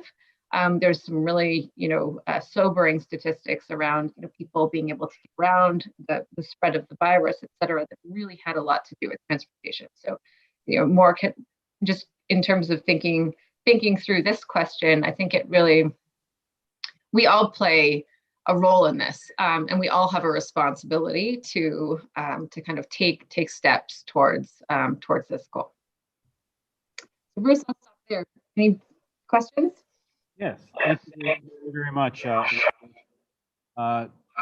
Stop sharing your. When you look at the scenarios that you presented, where do you see us right now in the U.S.? You are muted, yeah. That is a common question. I mean, you could argue that you could argue a couple different things, but we got a lot of questions even throughout this last summer and into last fall of, are we already in lone wolves? I mean, is this where the U.S. is going? And I think what I might just repeat is that I think we're probably earlier in the arc of the story of the pandemic and its impact than we might think. That it's very tempting to say, which of these scenarios is coming to pass and where are we going to be? Humans thrive on certainty, and they have a hard time thinking through, all the different options out there. And so it's very I mean, and it's a question we got a lot from clients especially last spring, was how long is this going to last? And is this going to, what kind of an impact are we going to end up seeing? And the answer is, we don't know the answer to that question. And there are really significant actions that, we can take in, industry, that we can take as governments, that could potentially have pretty significant impact on where we do kind of end up, if you will. So I think that's the piece that I would kind of highlight, that there are certain places, but even if you just look at the US, there are certain places that are closer to passing storm, and there are certain places that are closer to lone wolves, certain industries actually even. So just even thinking through, what does this mean, and what are kind of the four or more different scenarios that I should be looking at as an organization. Sue, how did you? Sorry, I'm getting echo. Is that from Elizabeth? I don't hear an echo, but I'll go on mute just in case. Okay, Sue, how did you feel about the scenarios that Elizabeth was presenting? I thought they were great. Yeah. Yeah. And I mean, I'd have to look longer to kind of get any kind of granularity and to have the conversation, because they're so detailed that I couldn't keep it all in my head, but they look fantastic. I really like the way it's laid out. Heather or Mark, do you have any comments on the scenarios? Certainly, the amount of money coming in will influence whether the private sector or public sector has that kind of leadership. I mean, when we're seeing just this huge influx of capital that's looking, especially with interest rates so low, they're looking for other ways, this whole rise of the SPAC phenomenon. So we see the continued momentum with the private sector to be giving the opportunity and funding, and with the mandate of speed of execution, which isn't necessarily the bailiwick of public sector. And so to me, I still see the innovation being driven from the private sector, kind of regardless of whether or not, the Far East wins which of the four scenarios. So I kind of view it as, hey, there's other vectors that are taking place. Money is fueling innovation. And, unless there's economic collapse and that money vanishes, I think we'll see much quicker movements in private sector. That's a great point. And I think what's been really interesting is to follow, where is that money located and where is it going? Because in some cases, I mean, if you just look at government spending, Europe has they've had really significant difference in terms of where and when does government spending come into play, and how does that change consumer behavior? And then also from the at least from the U.S. perspective, consumer, especially in certain sections of the population, consumer spending is up. But in other sections of the population, it's much reduced. So absolutely 100% agree with you that the money will talk in terms of kind of where the industry goes, and where investments are coming from could potentially dictate where we go. So maybe that's a good segue to Heather's presentation. Sue? Yeah, I have a comment. I was just thinking about how I like the way that you've described the granularity of things, and how even within these structures there are going to be a lot of variations. And seeing, for example, one of the earlier approaches to a Moss-like thing being the perfect pilot. And then the moment the pilot's done, suddenly the transit agency wants to own it, whereas before they were just partners. And then that sets off a whole delay about how that public-private interaction is going to work. And in other cases, it's that in some cases, you could imagine cities that would be really excellent at running good MOS systems or co-running, and then in others you find that at the very last moment, the transit system will jump in and say, oh, no, we're going to be running that. But then they don't even know what some stuff is because they're so new into it. So there are all these kinds of interesting things where you can sort of theoretically think about the public-private interaction, but every single one at all levels, like, local, regional, state, are going to be very complex. And I mean, that's the way it already is, but I think it's going to be interesting to hear how people get through those processes and actually come up with things that are nimble and light enough to be able to adapt and not have to have 10-year official plans, but can put in a set of principles and frameworks and stuff that all can submit to, in a sense. Very good, thank you. Elizabeth, you mentioned global companies. How do you see them adjusting to the different scenarios? I think that's a good question. It really depends on the sector. There's been, certain actions that, say, the automotive sector has taken, for example, that have been pretty different from, high tech that has been, has had, different access to capital, frankly, in the last year. And so I think just in general, some of the similarities have been, a real kind of return to what is the core value proposition of my company, of this product, of, can I really think about how am I changing, how am I as a company really meeting a consumer's need or a government need? There's a really significant kind of rethinking that we've seen on, what is this, can I really kind of skate by with some of the, with a product that's not quite making it, or am I just going to scrap that product and move on? And we've actually seen, a lot of companies take really, they've been faster at decision making, actually, within their own companies. And this is absolutely true, from a local company perspective and from a global company perspective. Some of the core processes people have been willing to kind of rethink, what are those processes that we need to go through? But, from a global perspective, an increased emphasis on digitization globally, where, really kind of seeing the impact of the pandemic, the need for globalization, the need for quick access to data for all employees. I mean, it's been dramatic, and not just within the private sector, from the government perspective as well. Yes. Susan.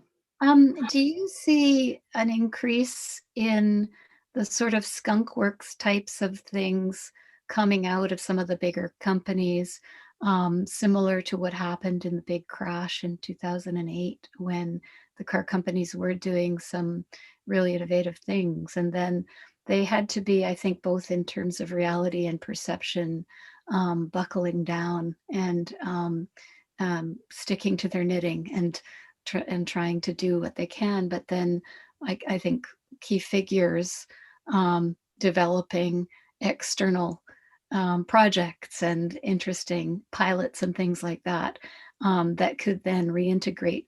Do you see that sort of thing happening, or do you see that in the future happening more? I do see that happening, that kind of creativity in innovation.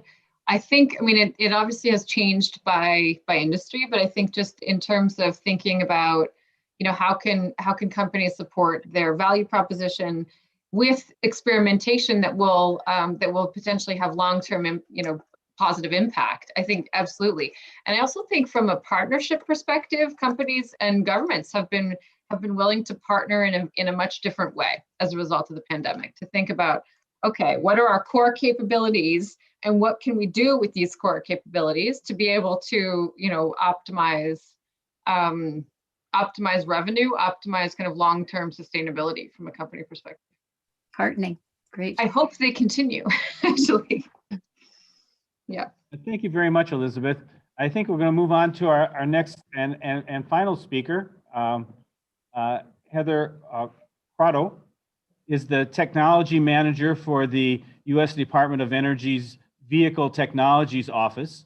As a member of the Energy Efficient Mobility Systems team, she manages a research portfolio that examines the energy impacts of emerging transportation technologies such as connected and automotive vehicles, shared mobility, and advanced powertrains, and develops solutions that increase mobility energy productivity.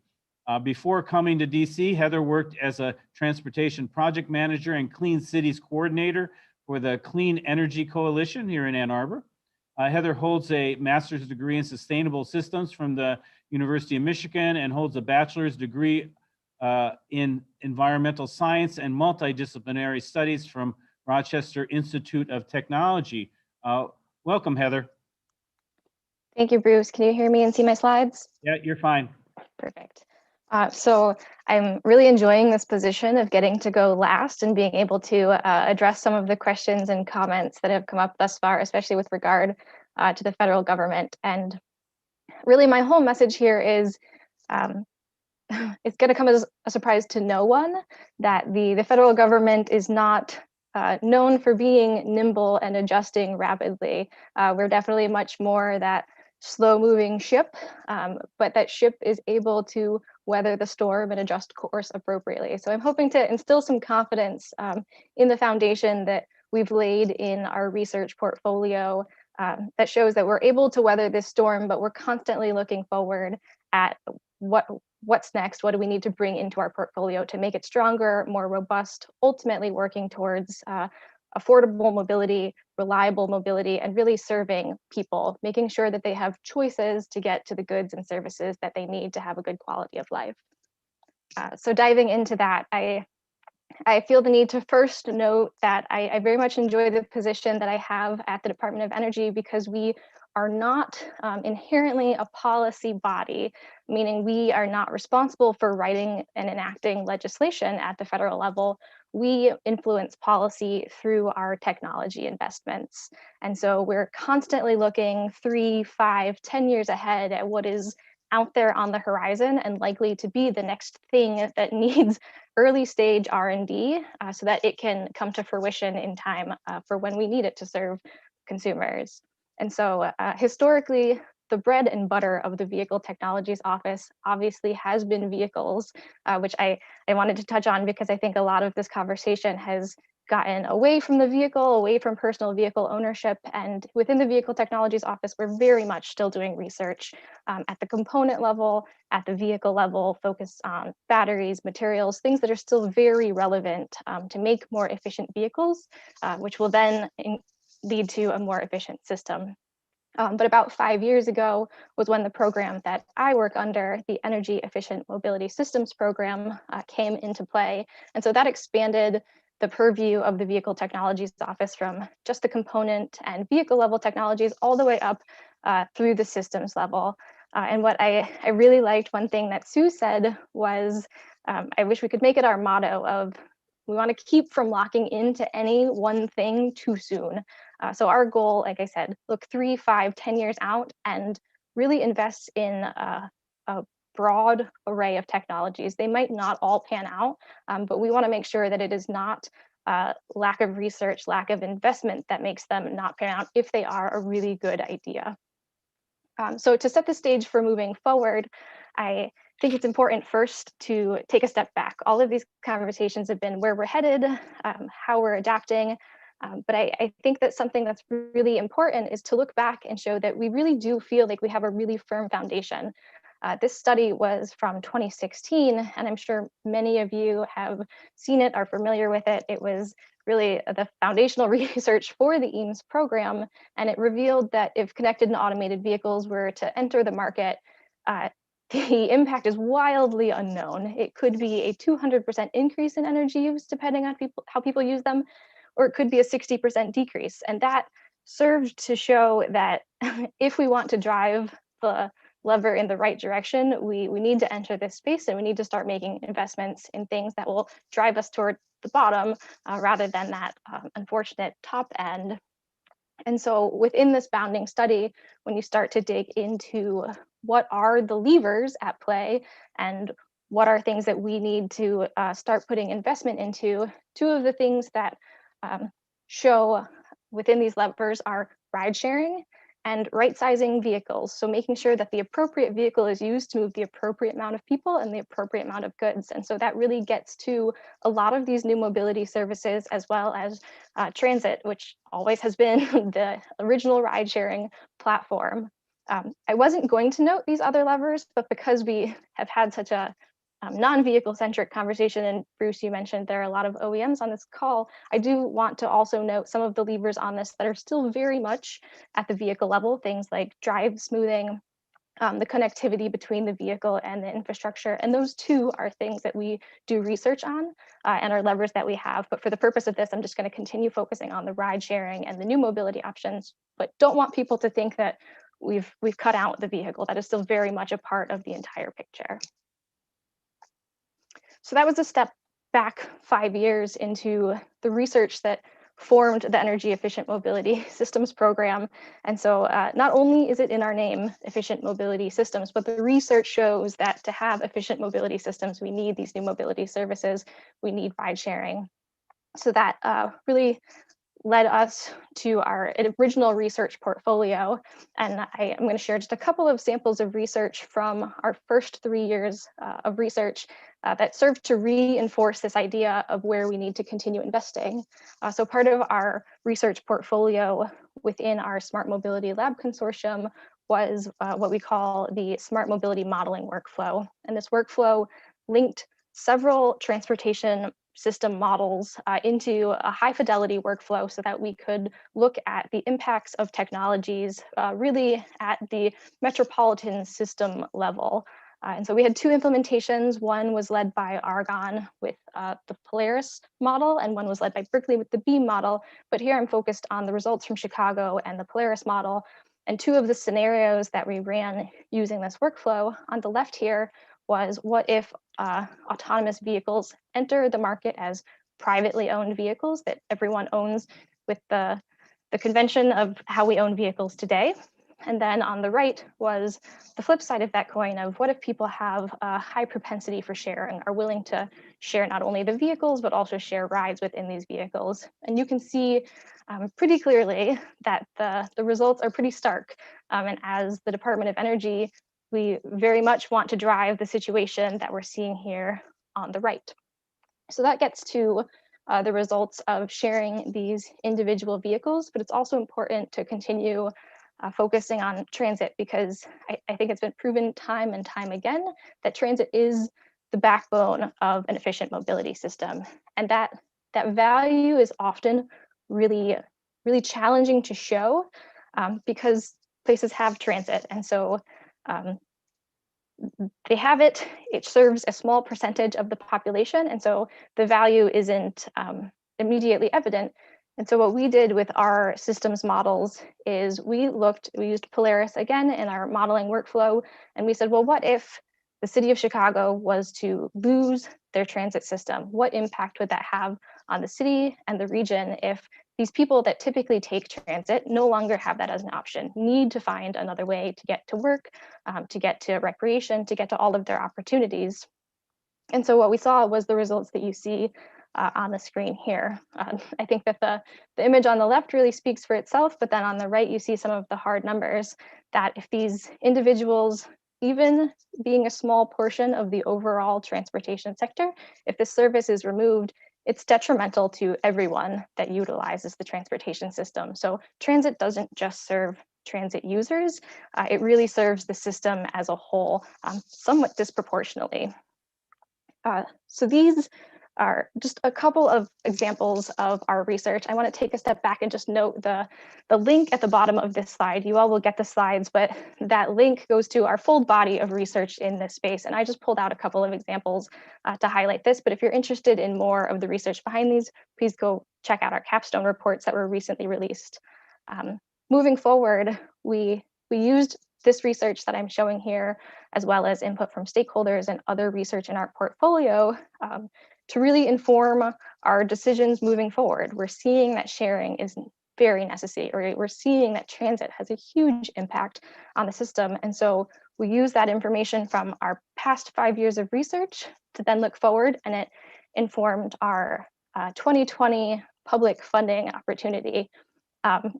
Specifically, it funded or informed the 2 topics that you see highlighted here, one of which is improving transportation system efficiency through better utilization, and another one specifically focused on transit. And we were really excited about this opportunity because this was our first link with FTA at the Department of Transportation. So we were co-funding this opportunity. We felt like we had really great collaborations in place. We released this FOA in January 2020, and then the world had other ideas for what things were going to look like. So our FOA was released at the end of January.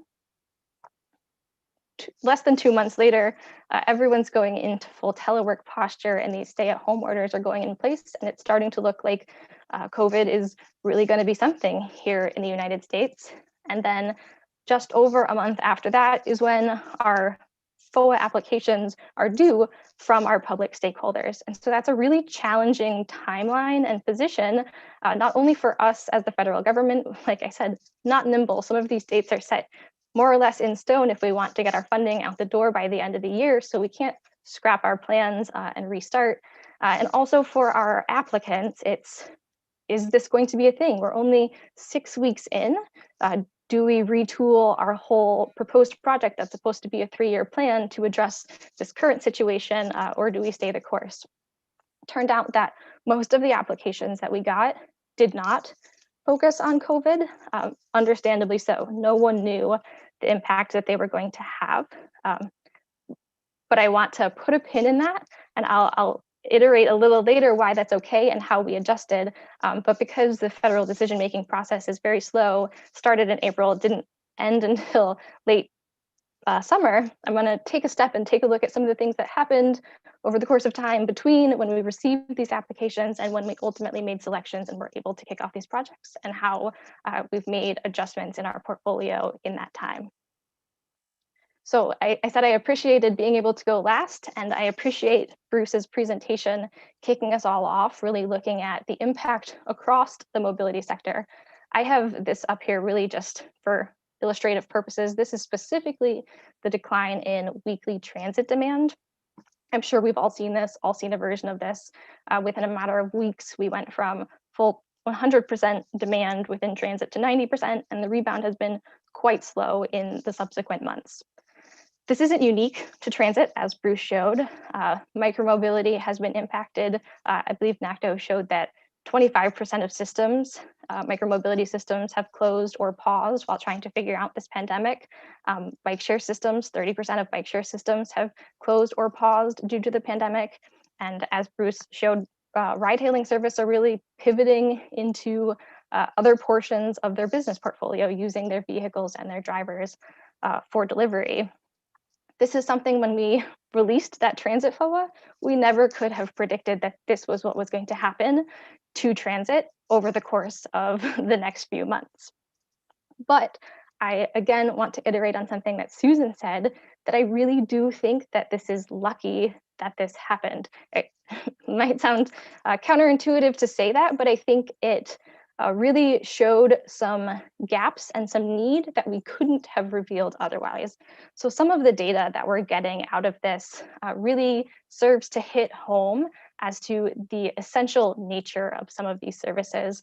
Here I'm focusing on transit because there are a whole host of human interest stories, as well as data out there as to the fact that there is a large segment of people that do not have access to a vehicle, and they are essential workers, and so they need transit and other mobility services in order to get to these essential jobs that they have. Transit App did a really great survey, and as you can see here, 92% of the people that are still utilizing transit have no other option. They don't have access to a car, they don't own a car, and so it's truly an essential need to connect these essential workers to the jobs that we all rely on. we can say that until we're blue in the face pre-pandemic, but actually seeing it take place during this pandemic, I really think is an invaluable lens that we've gotten to put on things. And we have the data to show people and be like, we're not just providing lip service. We're not just saying transit's important because the federal government invests millions, billions of dollars. It truly is essential to so many people. And so this, like I said, focuses on transit. Really, it's the options, the mobility portfolio, not making people reliant on a vehicle to get them to a destination, providing options for their budget, their time constraints, their family demands, their personal mobility needs. And so that's really our focus. And I really do find it lucky, the amount and the diversity of data that we have gotten out of this pandemic to help us continue to put those lenses on and make more informed, resilient decisions moving forward. So as the summer was playing out, these stories, this data is coming out, we're diligently working with our heads down, trying to make the best decisions we can out of these FOA opportunities that were absolutely not COVID-centric transit opportunities. But now we know that if we come out with selections that are not addressing COVID, that is a huge blind spot, that we're basically ignoring everything that's happening and staying our course, which I think is often what people expect of the federal government, but it's not what we want to do. We want to be able to weather the storm and make those adjustments.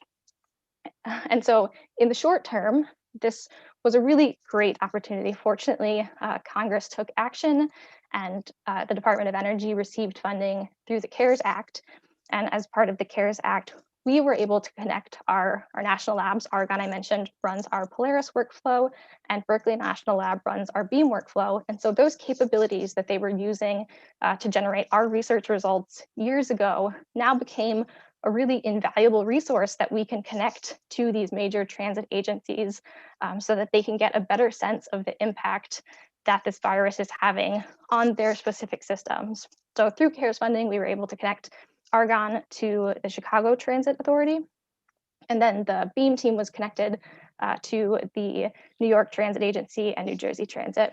And so those were really short-term projects, and they were very specific to those areas. So though it was really great that we had this nimble funding opportunity to do a short-term sprint, they weren't something that made us feel like we had addressed the situation. It was such a narrow lens that we still needed to make sure we were addressing the broader space here. And so that's really when we got to looking at our FOA awards.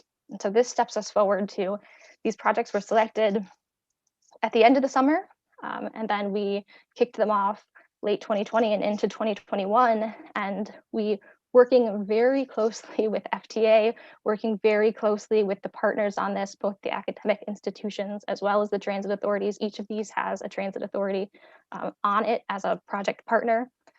Working very closely, we were able to make those necessary tweaks to these projects to make sure that COVID was a consideration. And so I just want to walk through these briefly to highlight some of the tools and resources that we hope will come out of these projects that will provide long-term benefits in a way that, as Mark said, transit needs to be more nimble. It's not known for being nimble. Typically, planning occurs every 3-5 years, and it's very expensive for a transit agency to do that. And so providing the tools to make it nimble, use their resources more effectively was our goal with these selections. And so walking through these, our first award on here was with the Chattanooga Area Regional Transit Authority. And the project is focused on making sure that they are using their full toolbox of services to the best of their ability. Right now, they feel fairly confident about where their fixed route services, because they just finished a project actually with a different program in DOE that looked specifically at fixed route service. However, they have the need to co-design their microtransit, their on-demand transit, and their paratransit systems. They have these vans, these other platforms that aren't the full-size buses that aren't constantly in service. They're pulled into service to serve a specific demand. And so they're looking to create a tool that looks at all of the assets they have, the powertrains, the size of these vehicles, and then design around this fixed route service that they have to create those first mile, last mile connections so that this fixed route service better serves more of the population. This not only expands the footprint of their service, but in addition, they're really excited because their cadence is a 3 to 4 year cadence for redesigning their system. And these tools will allow them to do that far more often. This is a very low cost, robust tool that they're working on. And so we look forward to that, and that will be applicable to other transit authorities as well.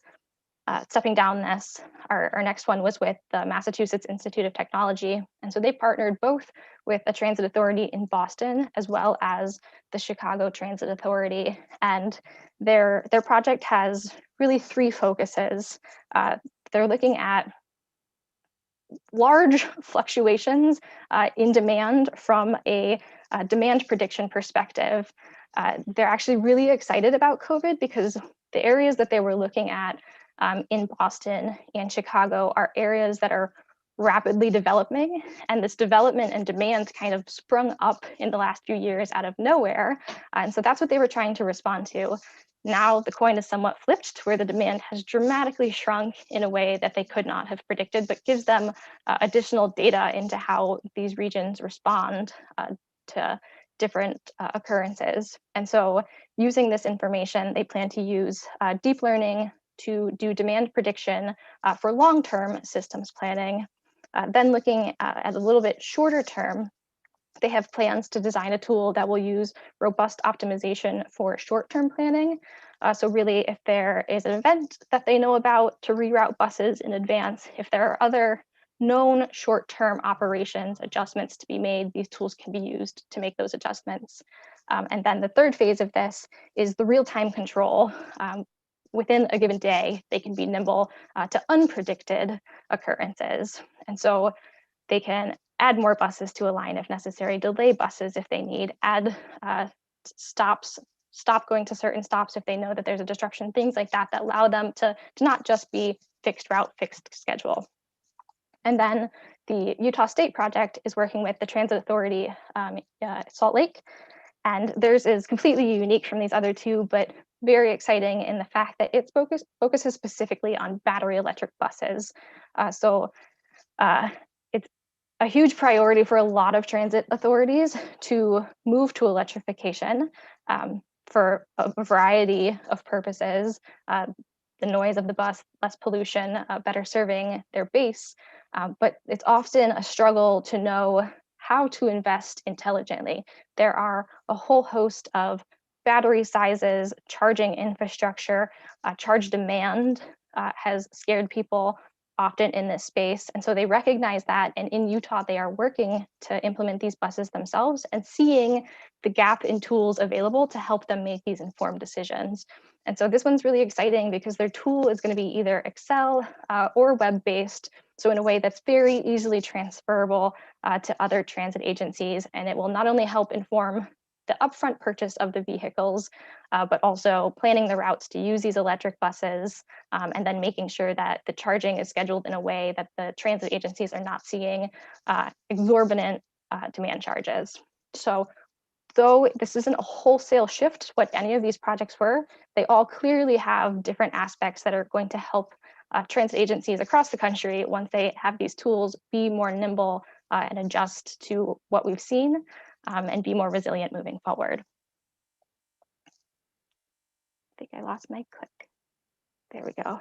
So that's a look at where we started, setting our foundation, what happened in the middle that really disrupted the path that we thought we were on, and our initial attempts at making these necessary adjustments. So short-term sprints for some projects, longer-term adjustments to our longer projects. And then now we're really excited. We have a new administration. Our secretary hasn't yet been confirmed, but we've started to hear some of the priorities, which are equity, connecting people to jobs, decarbonization of the transportation sector, and then mobility, making sure people have choices to connect to the goods and services they need for a high quality of life. So yet to be determined where we're headed, but we have a really great portfolio, diverse, resilient portfolio, and we're excited to see where our investments go in the future.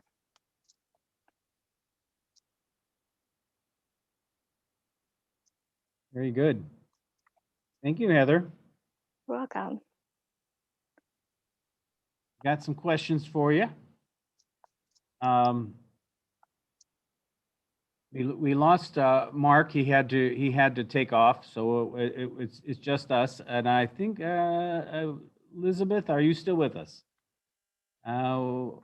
She may or may not be. I'm still here. I'll be right there in video in a moment. Yeah. Okay. All right. Very good. One of the things that is always a struggle with government R&D projects is that a good idea may not be a good idea now, but it will be a good idea when some other technologies are in place or improve. Are you seeing anything like that in the mobility ecosystem that says, well, you know, we could really do some really cool stuff if this stuff was really working well? You've had some real experience in here, Heather. Do you have any insight into that? Absolutely. There definitely often is those necessary linkages to forge that path for these new technologies. And I'm glad you asked this question. We actually have a FOA opportunity right now, which I didn't discuss because it's already closed, but it is really looking at specifically infrastructure-based enablers for connected and automated vehicles. So we had heard a lot that there is significant benefit if a vehicle can receive more information from its surrounding environment without having to have its full sensor suite or be fully reliant on itself. If it could know what's around the corner, if it could know what maneuvers other vehicles are planning, but those services aren't in place yet. And so we are specifically looking at what are some low-cost enablers that would be cost competitive for the majority of departments of transportation to be able to integrate into their vehicle environment without high risky investment. So how can we provide this additional information to vehicles without swinging all the way into like a full-scale smart cities, highly connected environment? Mm-hmm. Very good. One of the issues that, and I wanted to get Susan and Elizabeth's ideas on this as well, is there's always this issue of, in mobility, of there's the urban mobility, and then there's suburban mobility, and then there's rural mobility. And really, in every country, every state, every locale has these three different areas, right? And how is there a way to integrate all of those systems, all of those different geographies into a I guess statewide system, or I guess I would not say a federal system, but so many of these systems are maybe very local to a city or a county, and going outside the county into the state requires a state system of some sort. How do we manage this, the difference in mobility needs for the different geographies? Yeah, I mean, obviously it's a really challenging space, and the way we look at it is continuously coming from the perspective of the consumer. It's not a matter of the types of space. It's each individual, even individuals that all reside in a city or all reside in a rural area, they're each going to have their own needs. And so really making sure that there are options that serve a whole variety of consumer needs. And so what serves an urban consumer might not serve all urban consumers, and definitely is not going to serve someone in the rural. So making sure, constantly putting on those different lenses of it's not serving a specific space, it's not serving a specific technology, it is serving people to get to whatever it is that they need to have the quality of life that they deserve. Susan, you had something you wanted to say? You're muted. Yeah, sorry. Hey, I wasn't going to make you read my lips. I really love what I just heard. I love the whole day. But I was thinking about how there's a such vast cultural difference between rural, suburban, and city and downtown. And I've lived in all of them now. I'm in a rural area now. And I think it's such a shame that that's the case. And I think there are certain things that might be at least first steps to those things um, seeing eye to eye a little bit more. And one is the urban rural agricultural connection and the idea of how a combination of mobility and technology can support the needs of the cities, the suburbs, and the rural areas in a way that isn't sucking um, uh, resources out of the very challenged rural areas, and such that perhaps more conversations and dialogues could take place that would enable less tension or less division between those different areas, and perhaps afford more coordinated partnerships across the different levels. Yeah. I was also just going to add that there's a really big forcing mechanism coming quite quickly on transportation into rural areas, and that is the distribution of vaccines.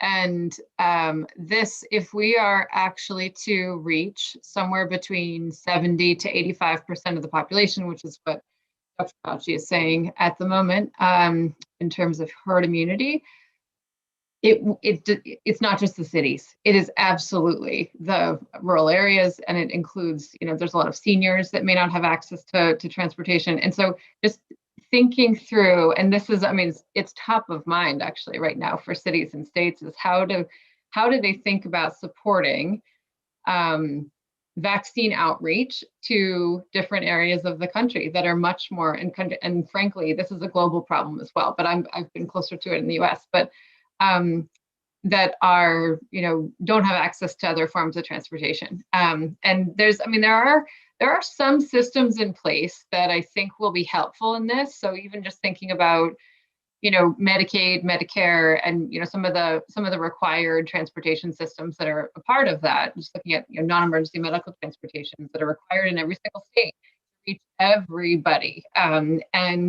how can states think about?